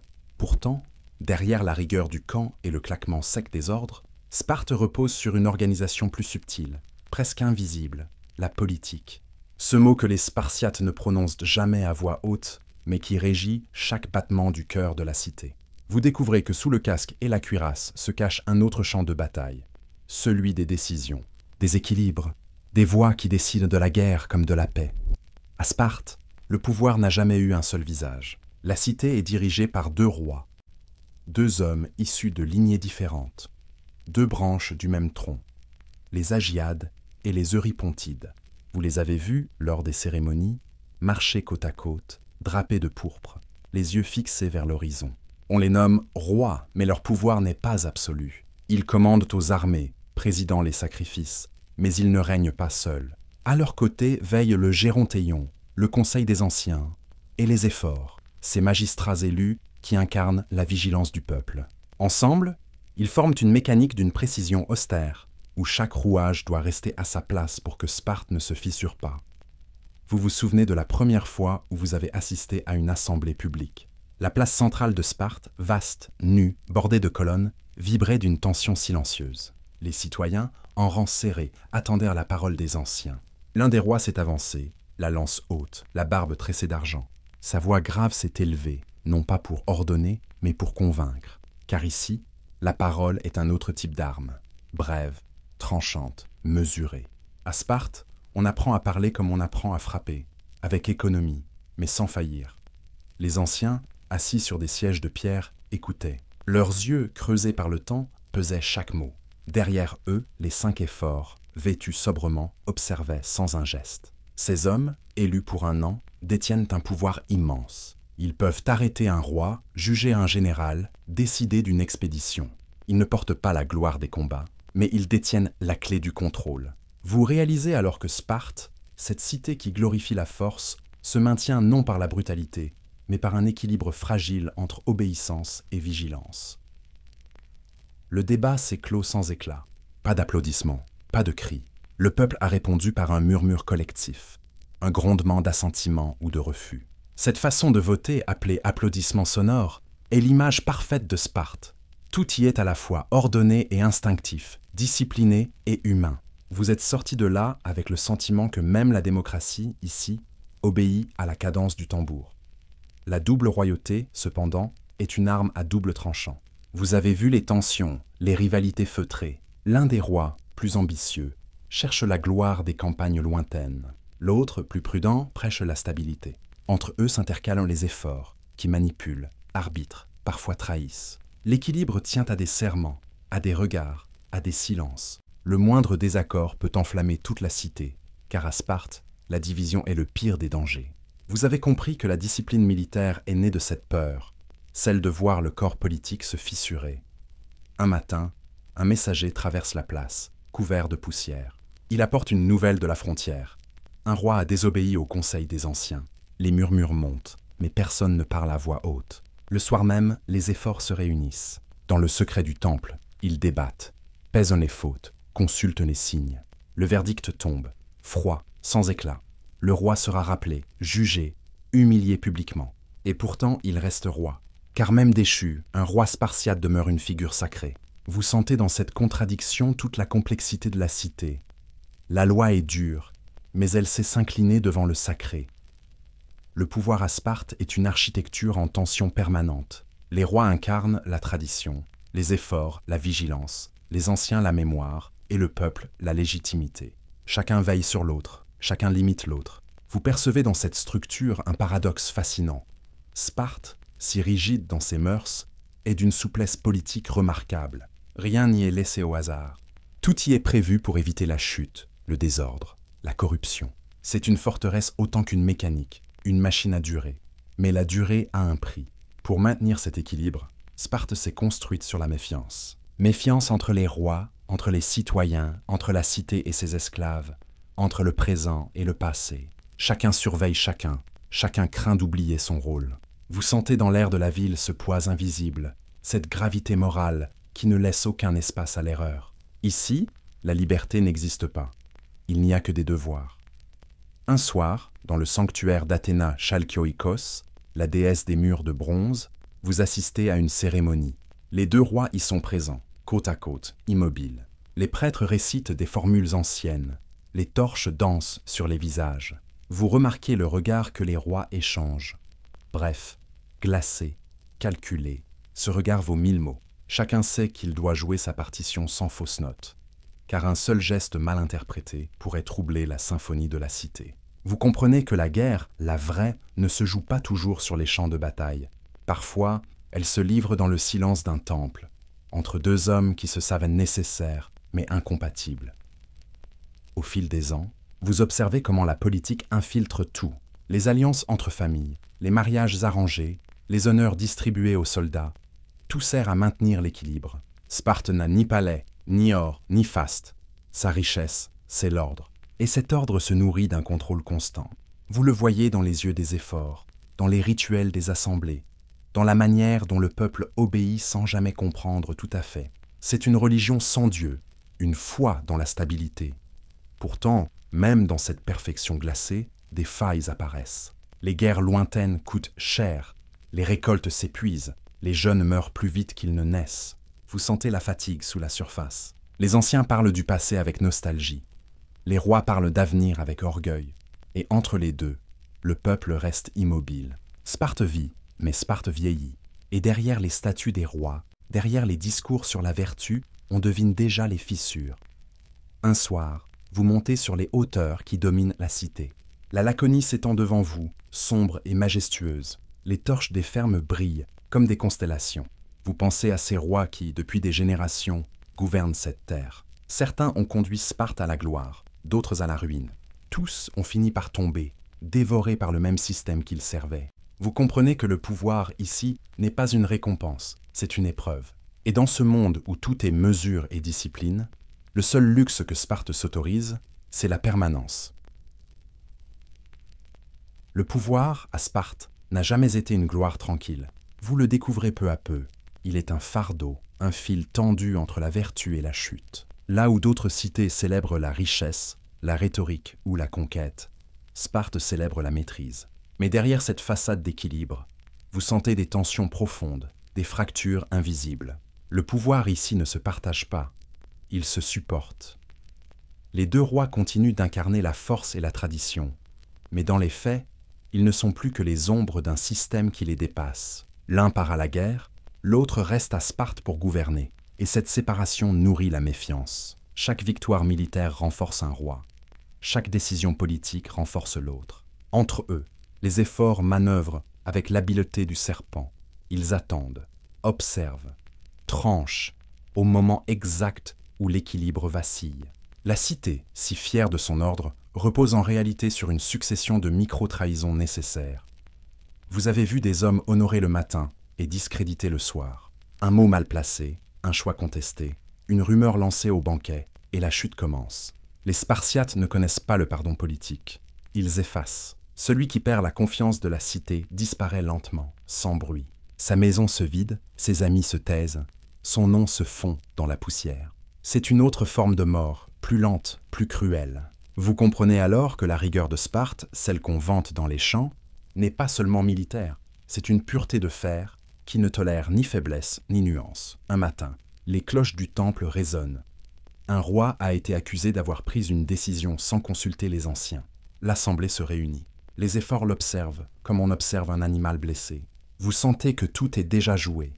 La cité n'a pas besoin de preuves, seulement de cohérence. Si l'ordre a été troublé, il faut qu'un responsable tombe. Le roi jure sur les dieux, les prêtres murmurent, le peuple approuve. En quelques heures, le scandale est clos. L'homme est déchu, mais la cité est sauvée. Vous ressentez ce mélange de soulagement et de vertige. La machine politique spartiate fonctionne parce qu'elle sacrifie les individus à l'idée même d'équilibre. La politique, ici, n'est pas un art de gouverner, c'est un art de survivre. Chaque décision doit être pesée, chaque mot calibré, chaque silence calculé. Vous observez les efforts, ces 5 silhouettes austères, se glisser entre les rois et le peuple comme des ombres. Ils incarnent la vigilance absolue. On dit qu'ils peuvent même interroger les dieux avant de rendre un verdict. En vérité, ils consultent la peur, celle du chaos, celle de la discorde, celle d'un avenir où Sparte perdrait ce qu'elle a de plus précieux, sa cohésion. Mais la cohésion a un prix, et vous commencez à le deviner. Sous la surface, Sparte s'épuise. Les jeunes meurent à la guerre, les ilotes travaillent sans relâche, les anciens se multiplient, les naissances diminuent, le corps social se rétrécit comme une peau trop tendue. La cité se défend encore par orgueil, mais l'énergie de jadis s'effrite. Vous sentez cette fatigue dans les rues, moins de chants, moins de rires, moins de flammes. Même les cérémonies, autrefois vibrantes, semblent mécaniques. Tout fonctionne, mais sans élan. Le soir, dans les banquets, les plus vieux guerriers évoquent les temps de Léonidas. Leur voix se casse dans le vin et la nostalgie. Les jeunes, eux, écoutent sans comprendre. Pour eux, la gloire n'est plus une promesse, mais une légende. Et dans cette lente érosion des idéaux, la politique devient une comédie rituelle. Les rois signent des décrets qu'ils n'écrivent pas. Les efforts surveillent des ennemis qui n'existent plus. Les anciens prêchent la prudence face à un monde qu'ils ne connaissent plus. Sparte continue d'avancer, mais sans direction claire.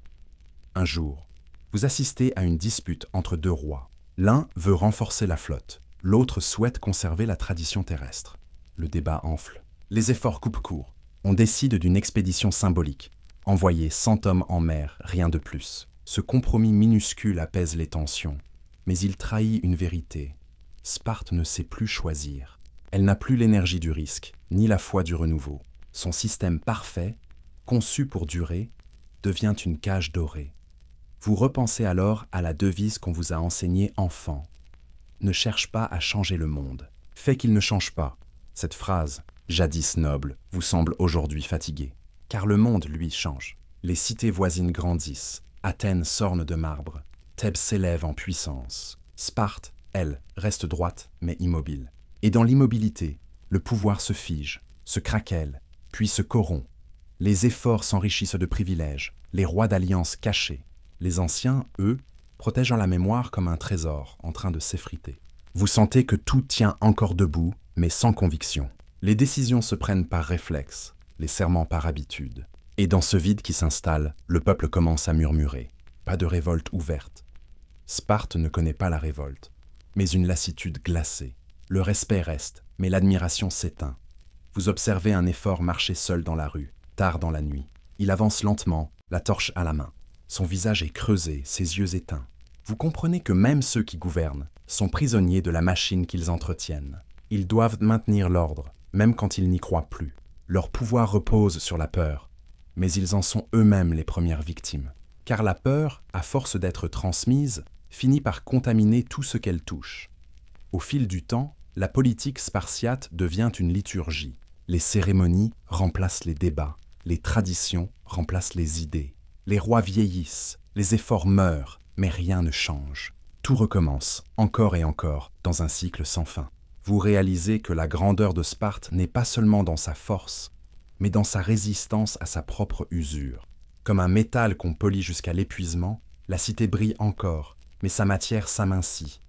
Et pourtant, malgré cette lente agonie, vous ne pouvez pas mépriser Sparte. Il y a dans cette obstination une forme de beauté, celle de ceux qui refusent de céder, même face à l'évidence. Vous marchez dans les rues silencieuses, entre les colonnes sombres, et vous sentez que chaque pierre, chaque règle, chaque regard contient la mémoire de siècles de rigueur. Ce monde meurt debout. Vous savez qu'un jour, d'autres viendront, des conquérants, des philosophes, des marchands, et qu'ils riront peut-être de cette cité qui s'interdisait de rire. Mais vous aurez vu ce que les autres ignoreront. La grandeur tragique de l'ordre, Sparte, a choisi la stabilité contre la liberté, la pureté contre la vie, la continuité contre le changement. Et dans ce choix se trouve toute sa tragédie. Elle ne tombera pas par faiblesse, mais par fidélité à elle-même. Vous en êtes témoin, soldats, citoyens, rouages parmi d'autres. Vous sentez dans vos veines la même austérité, la même peur de fléchir. Vous êtes à la fois l'enfant et le gardien d'un monde qui se consume lentement, comme une flamme trop bien entretenue. Le matin suivant, vous apercevez les deux rois au temple d'Apollon. Ils s'inclinent côte à côte devant l'autel, le visage impassible. Personne ne remarque que leurs mains tremblent légèrement. Leur pouvoir, immense et fragile, ne tient qu'à la croyance du peuple. Et vous comprenez enfin, à Sparte, on ne gouverne pas avec la force, mais avec la foi. À Sparte, on ne vit pas, on obéit au destin. Depuis votre enfance, chaque geste, chaque respiration est relié à quelque chose de plus grand que vous. Un ordre invisible qui englobe les hommes et les dieux. La religion spartiate n'est pas une foi intime, mais un contrat collectif, un serment scellé dans le sang et la poussière. Vous n'avez pas choisi vos dieux, ils vous ont choisi avant votre naissance, en même temps que la terre sur laquelle vous marchez, et la lance que vous porterez jusqu'à la mort.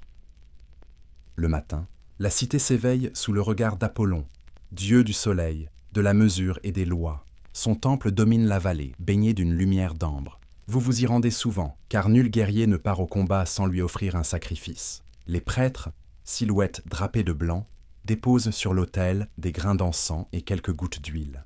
L'odeur âcre de la fumée monte lentement vers le ciel, se mêlant au vent du taïget. Vous sentez que dans cette fumée se trouve votre propre destin. La promesse que tout acte sera pesé, jugé, inscrit quelque part dans la mémoire des dieux. Mais Apollon n'est qu'un visage parmi d'autres. Dans les quartiers des femmes, on prie Artémis Orthia, déesse de la rigueur et du courage. C'est devant son autel que les jeunes garçons, futurs hoplites, subissent l'épreuve du fouet. Un rite d'endurance, où la douleur devient offrande. Le sang coule sur les dalles, les cris montent, mais personne ne détourne le regard. Car à Sparte, la souffrance n'est pas honteuse. Elle est purificatrice. Vous vous souvenez encore de votre propre initiation.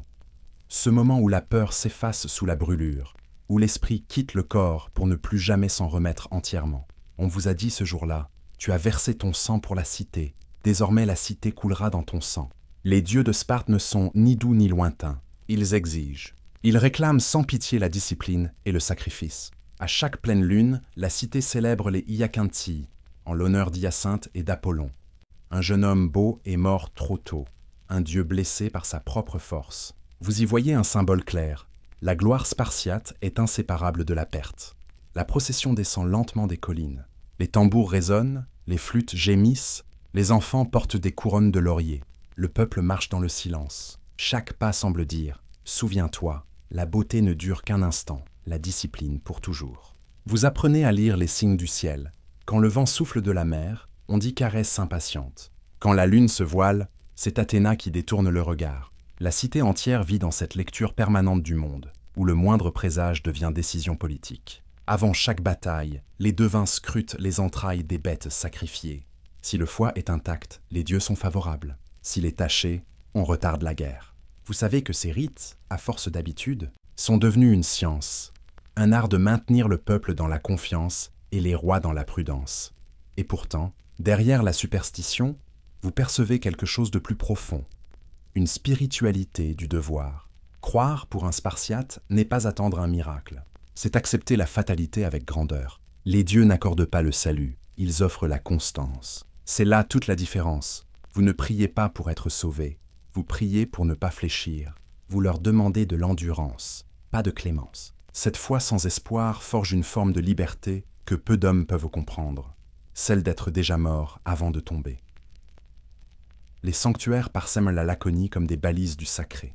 Dans les forêts, de petites pierres dressées portent encore des traces d'offrandes anciennes. Sur les cols montagneux, des autels d'argile rappellent les pactes passés. Vous vous êtes souvent arrêtés devant ces monuments oubliés. Ils parlent d'un peuple qui vivait déjà dans la peur du désordre. Sparte n'est pas née d'un miracle, mais d'une volonté de contrôle. Tout y est rituel, codifié, surveillé. Même les prières doivent être brèves, sobres, sans lyrisme.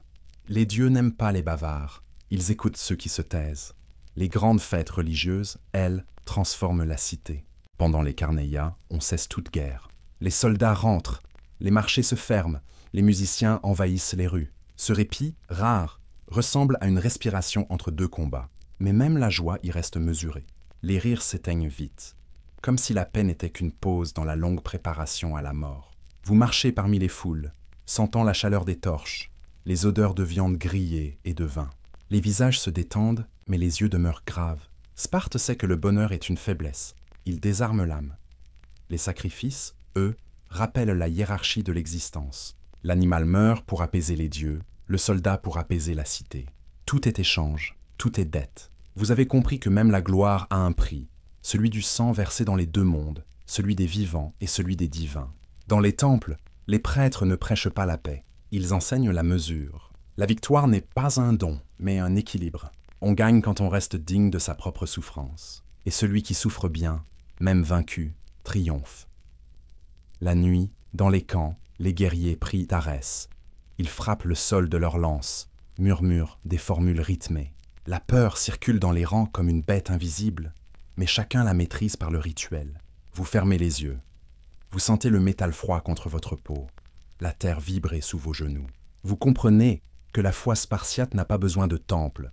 Elle se trouve dans ce moment suspendu, quand 1000 hommes respirent à l'unisson, prêts à mourir ensemble. Sparte a élevé la guerre au rang de religion, et la religion au rang de stratégie. Tout y est fusionné. La prière, l'entraînement, la discipline, la mort. Vous réalisez que ce mélange rend les Spartiates presque inhumains. Ils n'obéissent pas à leur roi, mais à un idéal plus haut, celui de la cité immortelle. Le corps peut tomber, la foi reste. Les chants de marche, les sacrifices, les serments ne sont que des outils pour rappeler cette idée. Sparte ne doit jamais faiblir, même quand il ne reste plus que ses ruines. Quand le jour décline sur les collines de Laconie et que le ciel s'enflamme d'or et de pourpre, vous comprenez que les Spartiates ne craignent pas la nuit.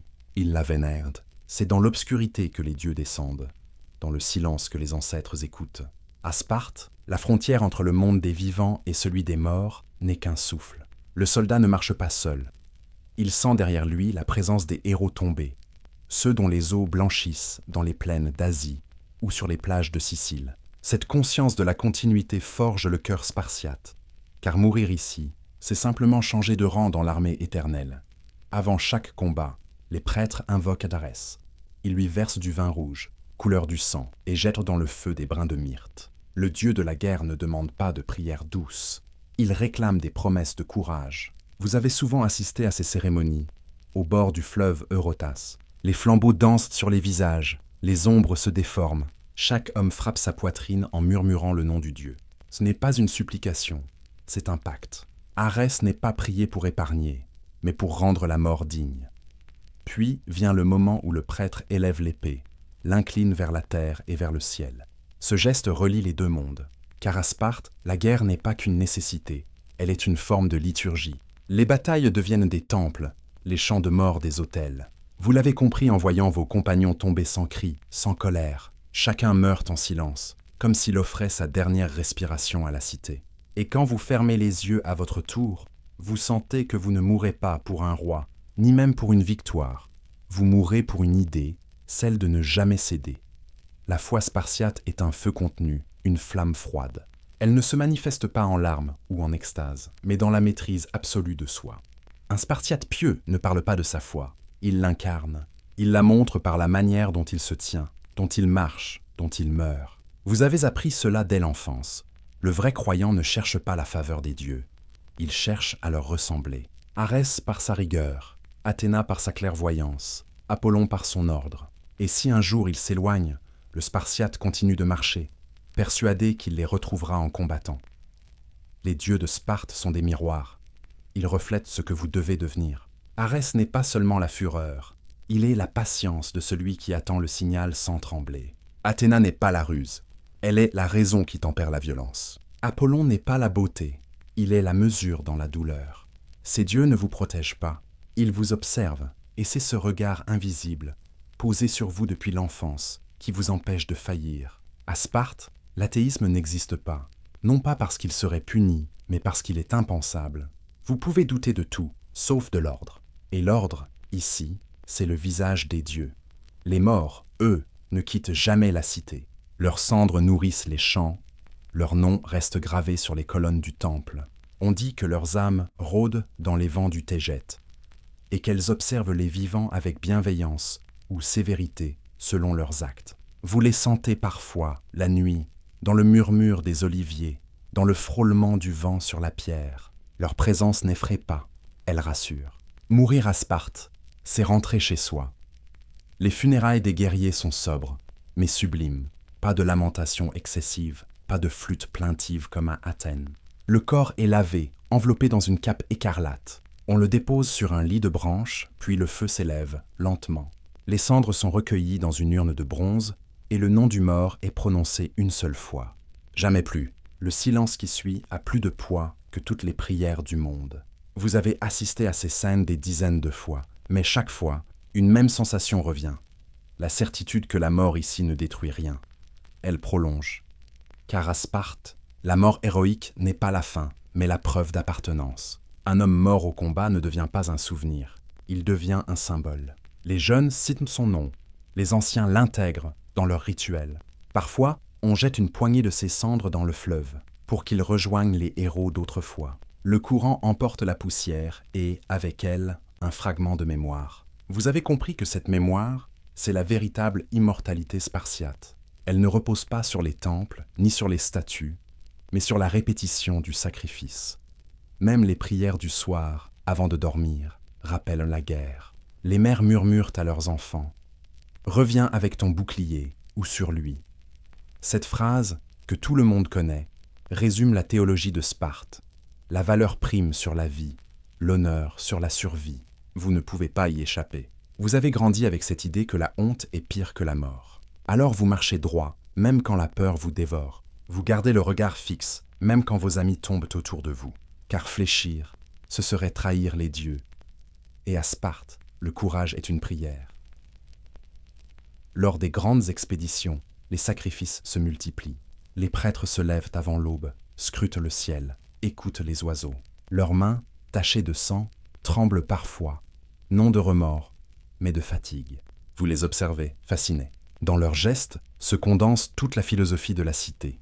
Le corps peut être souillé, mais l'acte reste pur s'il sert un but collectif. Vous pensez à ces milliers d'animaux tués pour prédire la victoire, et vous comprenez soudain que Sparte n'a jamais cherché à plaire aux dieux.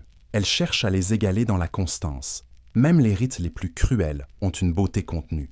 Lors des platanistes, les jeunes garçons s'affrontent dans une mêlée sauvage autour d'un autel. Ils se frappent, se mordent, s'écorchent les mains. Le sol devient rouge. Et pourtant, personne n'intervient. Les spectateurs regardent sans un mot. Les prêtres notent les noms. Car celui qui saigne le plus sans tomber est considéré comme béni. Ce rituel, absurde pour un étranger, est pour vous une évidence. C'est un entraînement sacré à la douleur. Un rappel que la divinité se gagne par la souffrance acceptée. Les Spartiates ont fait de la foi une discipline, de la discipline une foi. Il n'y a pas de séparation entre le sacré et le profane. Chaque repas, chaque marche, chaque guerre est un acte religieux. Même le sommeil est une offrande. On dort peu, pour rester digne des dieux vigilants. Et lorsqu'on se réveille, le premier mot n'est pas un salut, mais un serment. Je ne faiblirai pas aujourd'hui. Vous réalisez alors que la piété spartiate n'est pas une consolation. C'est une charge, un poids qu'on porte sans jamais le poser. Parfois, pourtant, dans la solitude, vous doutez.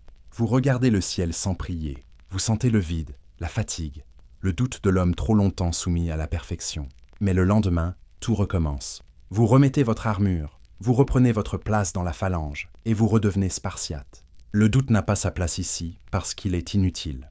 La foi spartiate n'a pas besoin de réponse. Elle se suffit du geste. Marcher, frapper, obéir, mourir. C'est là toute la prière. Et quand enfin vient le moment de la mort, vous le savez. Il n'y aura pas de jugement, pas de pardon.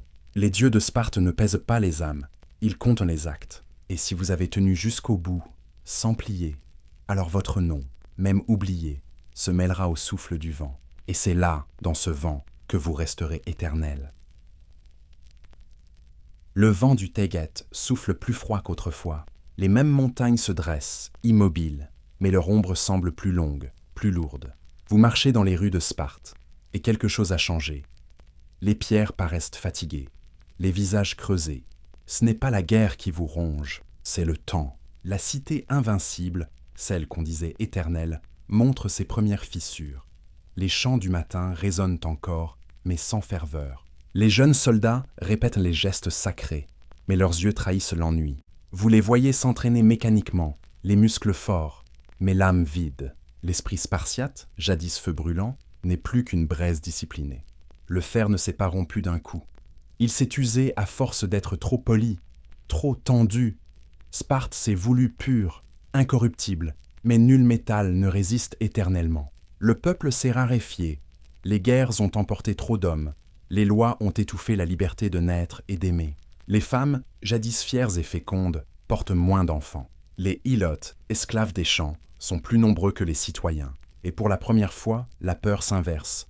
Ce ne sont plus les ilotes qui craignent leurs maîtres, mais les maîtres qui redoutent leurs esclaves. Les anciens, au conseil, refusent de l'admettre. Ils parlent de discipline, de foi, de retour aux valeurs. Ils citent Léonidas, Lysandre, les héros du passé. Mais leurs mots sonnent creux, car la jeunesse ne les écoute plus. Les rois, eux, se disputent encore sur les guerres à venir, alors que la guerre n'est plus une gloire, elle est une saignée. Chaque victoire coûte plus cher, chaque deuil est plus lourd. Vous sentez ce malaise grandir. C'est un poison lent qui s'infiltre dans les veines de la cité. Même la phalange, autrefois invincible, vacille. Les rangs sont moins serrés, les bras moins sûrs. Les boucliers, hérités de père en fils, se couvrent de fissures que personne ne répare. On s'économise, on ne meurt plus avec la même joie. Vous, qui avez connu la rigueur de l'entraînement, sentez cette lassitude comme une trahison intime. Vous marchez encore droit, mais sans cette foi aveugle qui animait vos aînés. La grandeur spartiate s'est retournée contre elle-même. Son austérité, jadis source de force, est devenue une prison. Rien ne change, rien ne s'adapte. Les rois interdisent le commerce, le luxe, les idées nouvelles. Les étrangers sont tenus à distance, mais leurs rumeurs franchissent les frontières. À Athènes, on débat, on invente. À Thèbes, on s'organise. Sparte, elle, répète les mêmes gestes, convaincue que l'immobilité protège. Les efforts multiplient les interdits. Ils craignent la décadence plus que la mort, et en voulant la repousser, ils l'invitent. Les lois s'alourdissent, les châtiments se durcissent. On chasse les rares philosophes, on méprise la musique étrangère, on surveille les femmes. Vous sentez l'étau se resserrer. Tout ce qui respirait encore devient suspect. On se méfie des rires, des rêves, des amitiés trop profondes. La vertu devient une camisole. Et puis viennent les premiers désastres. Les cités voisines, jadis soumises, se révoltent. Les ilotes se lèvent dans les campagnes. Leurs cris montent jusqu'aux collines. Et la peur se répand dans les rues. Vous participez à ces expéditions punitives où la violence n'a plus rien de noble. Ce n'est plus la guerre des héros, c'est la guerre des maîtres inquiets. Vous traversez des villages incendiés. Vous voyez des enfants fuir dans la poussière. Sparte, qui prétendait apporter l'ordre, ne sème plus que la terreur. Les dieux eux-mêmes semblent se détourner. Les sacrifices se multiplient, mais les signes restent mauvais. Les prêtres s'agitent, multiplient les rituels, scrutent le ciel sans trouver d'explication. La foi qui soutenait la cité se vide de son sens. Les cérémonies deviennent des automatismes. Les prières des murmures, sans écho. Vous sentez la peur remplacer la ferveur. On ne prie plus pour honorer, mais pour conjurer. Dans les campagnes, les champs se vident. Les ilotes tués ou fugitifs laissent la terre en friche. Les greniers se vident, les estomacs aussi. À Sparte, la faim n'est pas visible. On dissimule le manque par orgueil.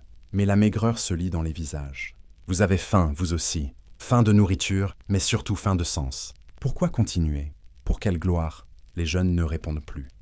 Une nuit, vous traversez la cité endormie. Les torches s'éteignent une à une. Les ruelles sont silencieuses. Vous entendez le vent glisser entre les colonnes du temple, et dans ce souffle, une certitude. Sparte meurt debout. Elle meurt de sa fidélité à elle-même. Elle meurt d'avoir refusé de changer.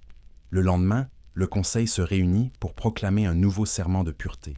Vous les écoutez réciter les anciens mots, répéter les gestes d'autrefois. Vous savez qu'ils ne sauveront rien, mais personne ne l'avoue. Car à Sparte, on ne reconnaît pas la défaite, on la prolonge dans la dignité. Le matin se lève sur une cité lasse. Vous sentez la rosée sur les dalles froides, le vent descendre du taillette, sec et âpre comme un avertissement. Dans les casernes, les tambours résonnent encore, mais le rythme est brisé. Les jeunes soldats s'équipent en silence, leurs visages sans éclat. Le bronze terni des casques reflète un ciel sans couleur. Vous reconnaissez dans ses regards ce que personne n'ose dire. Sparte a perdu sa flamme. Les corps sont prêts, mais les âmes vacillent. La guerre s'est rapprochée. Thèbes se dresse, insolente, déterminée à renverser l'ordre ancien. Les Spartiates, eux, s'accrochent à leurs lois comme à des ruines. Le roi Cléombrote rassemble les hoplites, ordonne la marche vers l'Euctre. Vous marchez parmi eux, dans cette poussière qui colle aux sandales, ce parfum de mort que vous connaissez trop bien. Vous sentez le poids des siècles sur vos épaules. La cité entière repose sur votre marche, mais cette fois, personne n'y croit vraiment. Les présages sont mauvais. Les prêtres ont vu des éclairs dans un ciel sans nuages, des corbeaux sur les autels, et le foie des bêtes sacrificielles portait des taches sombres. Mais Sparte ne recule pas. Elle ne sait pas reculer. Alors on avance. La colonne s'étire dans la plaine, disciplinée, mais sans ferveur. Les champs de guerre ont disparu. Vous entendez seulement le grincement du cuir, le choc des lances, le pas lourd de milliers d'hommes qui obéissent sans y croire. La bataille de l'Euctre commence sans éclat. Au loin, les phalanges thébaines s'approchent, menées par Épaminondas. Leur formation est étrange, dense, oblique, calculée. Les Spartiates sourient d'abord, méprisant cette nouveauté. Mais l'innovation est une arme, et le conservatisme une faiblesse. Quand le choc survient, le monde vacille. Les rangs spartiates, si serrés, se brisent comme du verre. Vous entendez le métal crier, la terre trembler, les hurlements étouffés sous le poids des corps. L'aile gauche de l'armée s'effondre. Le roi tombe. Le centre vacille. Vous le voyez, net. Pour la première fois depuis des siècles, la phalange spartiate recule. Le cœur vous manque. Vous résistez. Frappez, poussez. Mais le flot est trop fort. L'ordre parfait se dissout dans le chaos. Autour de vous, les boucliers tombent. Les visages se figent dans la poussière. Le fer se tord. Les lances se brisent. Vous réalisez que vous n'êtes plus dans une bataille, mais dans une fin. Le monde spartiate s'effondre sous vos yeux. Vous survivez par miracle. Et ce que vous voyez après la bataille vaut 1000 morts. Les survivants hagards, les visages vides, le silence après le désastre. Sparte a été vaincue, et dans sa défaite, elle se découvre mortelle. De retour dans la cité, nul cri, nul deuil. Les femmes accueillent les nouvelles sans un mot. Les mères de ceux qui sont tombés lèvent les yeux vers le ciel, droites, fières, muettes. Mais derrière leurs paupières brûle une douleur sans nom. Les temples se remplissent de cendres, les autels d'encens inutiles. Les efforts prêchent le courage, la foi, l'unité. Mais leur voix résonne dans le vide. La discipline, jadis force de Sparte, devient son tombeau, car il n'y a plus rien à défendre, sinon l'apparence de la grandeur. Les années passent, et la cité s'étiole.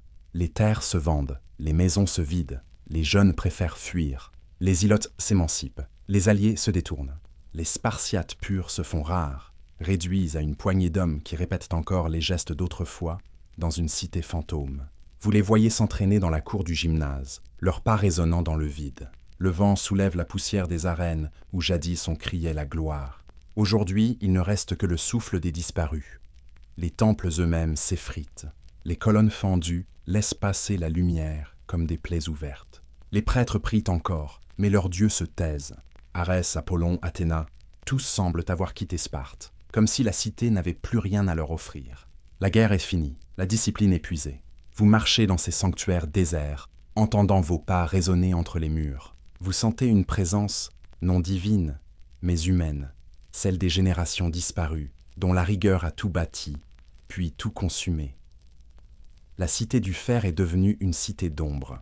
Les étrangers s'y promènent avec curiosité, cherchant à comprendre comment un peuple si fort a pu tomber si bas. Ils admirent encore les statues, les vestiges, les récits d'héroïsme. Mais vous savez la vérité. Sparte n'a pas été vaincue par Thèbes ni par Athènes. Sparte s'est tuée elle-même, lentement, méthodiquement, par excès de fidélité à son propre idéal. Il y a dans cette chute une beauté austère, une grandeur tragique. Sparte ne supplie pas, ne renie rien, ne se reforme pas. Elle s'éteint avec une dignité glacée, refusant de céder à la modernité, préférant la mort à la compromission. Vous en êtes témoin, vous qui marchez dans ces rues de pierre, parmi les statues fêlées et les visages figés. Vous sentez la cité respirer encore, faiblement, comme une flamme à bout d'air. Parfois, la nuit, vous rêvez d'elle telle qu'elle fut.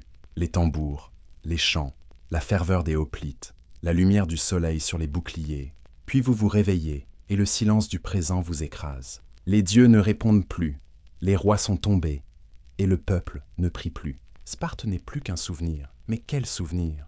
Elle a disparu comme elle a vécu, droite, impassible, sublime dans son refus. Et pourtant, au fond de vous, vous sentez que rien n'est perdu, car la légende, elle, survit. Les peuples futurs parleront encore des Spartiates, de leur courage, de leur discipline, de leur foi dans la mort. Ils oublieront vos erreurs, vos famines, vos guerres fratricides, mais ils retiendront la grandeur. Et c'est là, dans ce mensonge glorieux, que Sparte renaît. Vous quittez la cité un matin sans vous retourner. Le vent porte une dernière fois les échos des casques et des pas. Les collines se teintent de rouge. Le soleil se lève, comme autrefois. Et dans la lumière dorée, vous avez une certitude. Sparte est tombée, mais son ombre est éternelle. Les siècles ont passé, et pourtant, Sparte n'est jamais vraiment morte. Ses ruines sommeillent au pied du Taygète, rongées par le vent et le temps, mais son nom résonne encore comme un coup de tonnerre. Vous marchez aujourd'hui parmi ces pierres muettes, et vous sentez, sous la poussière, battre un cœur ancien. Le monde a changé, les empires sont tombés, les dieux se sont tus, mais la mémoire spartiate, elle, n'a pas plié, car Sparte n'a jamais appartenu qu'à Sparte. Elle s'est élevée contre tout, contre le monde, contre elle-même, et dans sa chute, elle a laissé derrière elle un sillage de légende. Ce qui fut un système social impitoyable est devenu un symbole de courage. Ce qui fut une rigueur mortelle est devenu un idéal de droiture. Et même ceux qui ignorent ces lois sentent dans ce nom quelque chose d'austère et de noble. Spartiate. Un mot qui, à lui seul, évoque la force, la loyauté, le silence face à la peur. Les Grecs eux-mêmes l'ont mythifié. Athènes, sa rivale, a vaincu. Mais c'est Sparte que l'histoire a sanctifié. Car Athènes a brillé par son intelligence, sa parole, son art, et Sparte par sa ténacité muette. Dans un monde où tout change, elle a incarné l'immuable. Et ce qui meurt avec orgueil finit toujours par renaître sous forme de mythe. Les poètes en ont fait la gardienne du devoir. Les philosophes l'ont étudiée comme un modèle d'ordre. Les rois s'en sont inspirés pour leurs armées. Même les républiques naissantes ont invoqué son nom pour justifier leurs vertus. Vous réalisez que Sparte a conquis le monde, non par l'épée, mais par l'idée. Et c'est là son ultime victoire. Les Romains, fascinés, ont vu en elle un miroir de leur propre discipline. Les légionnaires admiraient ses hoplites, ses mers fières, sa sobriété. On disait d'un soldat exemplaire qu'il était spartiate d'âme. Plus tard, les philosophes stoïciens, eux, ont repris l'essence même de sa pensée. La maîtrise de soi, le mépris du luxe, la noblesse du sacrifice. Sénèque, Épictète, Marc Aurèle, tous, à leur manière, portèrent dans leurs mots l'ombre de Sparte. Puis vinrent les empires, les croisades, les monarchies. Partout, le nom de Sparte réapparaissait, comme une cicatrice sur le corps de l'histoire. Dans chaque époque où les hommes cherchaient à retrouver la vertu perdue, ils invoquaient son souvenir. Dans les monastères, dans les casernes, dans les académies militaires, on répétait ces maximes. Ne plie pas. Endure. Obéis. Et à chaque fois, sans même le savoir, les hommes ressuscitaient un fragment de son esprit. Mais la légende, comme toutes les légendes, a déformé la réalité. Le courage spartiate, magnifié, a éclipsé la dureté de son système. On a oublié les ilotes, esclaves invisibles qui labouraient pour nourrir les guerriers. On a oublié les enfants jetés aux abîmes, les corps meurtris, les libertés étouffées. Sparte, devenue mythe, s'est lavée de son sang. Elle a offert au monde un visage purifié, celui d'une cité d'acier où le courage triomphe de tout. Et vous, en contemplant ces vestiges, comprenez que la mémoire choisit toujours ce qu'elle veut sauver. Les peintres du Moyen-Âge ont imaginé Léonidas comme un saint. Les poètes de la Renaissance ont chanté sa mort comme celle d'un martyr. Plus tard, les révolutionnaires français ont exalté la vertu spartiate comme un idéal de citoyenneté. Un peuple sobre, fort, incorruptible. Même les régimes totalitaires du XXe siècle s'en sont réclamés, détournant sa rigueur pour en faire une machine d'oppression. Chaque siècle a voulu sa propre Sparte, héroïque ou cruelle, selon ce qu'il cherchait à justifier. Mais au-delà des mensonges et des usages, l'essence demeure, la discipline, la fidélité à soi-même, même au bord du gouffre, ce refus obstiné de céder, même quand tout semble perdu. Et c'est peut-être cela, la véritable leçon des Spartiates, non pas leur victoire, mais leur endurance dans la défaite. Ils ont prouvé qu'on pouvait tomber sans se renier, et qu'au fond, La grandeur n'est pas de triompher, mais de tenir. Vous imaginez les plaines de Leuctre, des siècles plus tard, recouvertes d'herbe. Les eaux ont disparu, les arbres sont rouillés, mais le vent souffle encore. Il passe entre les collines, comme un souffle de mémoire. Vous croyez l'entendre murmurer les anciens serments. Reviens avec ton bouclier, ou sur lui. Ces mots, gravés dans le vent, traversent les âges. Ils n'appartiennent plus à Sparte. Ils appartiennent à tous ceux qui refusent de plier. Et pourtant, dans cette admiration, un doute persiste. Peut-on vraiment vivre ainsi, sans plaisir, sans faiblesse, sans rêve? Peut-on être humain en cherchant sans cesse à être invulnérable? Vous sentez que la vraie leçon de Sparte n'est pas dans son modèle, mais dans son avertissement. Trop de force finit par briser, trop de vertu finit par étouffer, trop de silence finit par tuer. Alors, vous quittez les ruines avec un mélange d'admiration et de crainte. Sparte vous fascine parce qu'elle vous dépasse, mais elle vous effraie parce qu'elle nie tout ce qui rend la vie douce. Vous comprenez qu'il faut retenir d'elle la rigueur, mais non la froideur, le courage, mais non la cruauté, la discipline, mais non la soumission. Et dans ce fragile équilibre, peut-être se trouve la sagesse que les Spartiates n'ont jamais cherchée. Le soleil descend lentement derrière les montagnes. Les pierres rougissent comme autrefois, puis deviennent noires. Le vent se lève, portant les murmures du passé. Vous fermez les yeux, et pendant un instant, vous les sentez encore là. Ces hommes silencieux, ces femmes fières, ces enfants endurcis.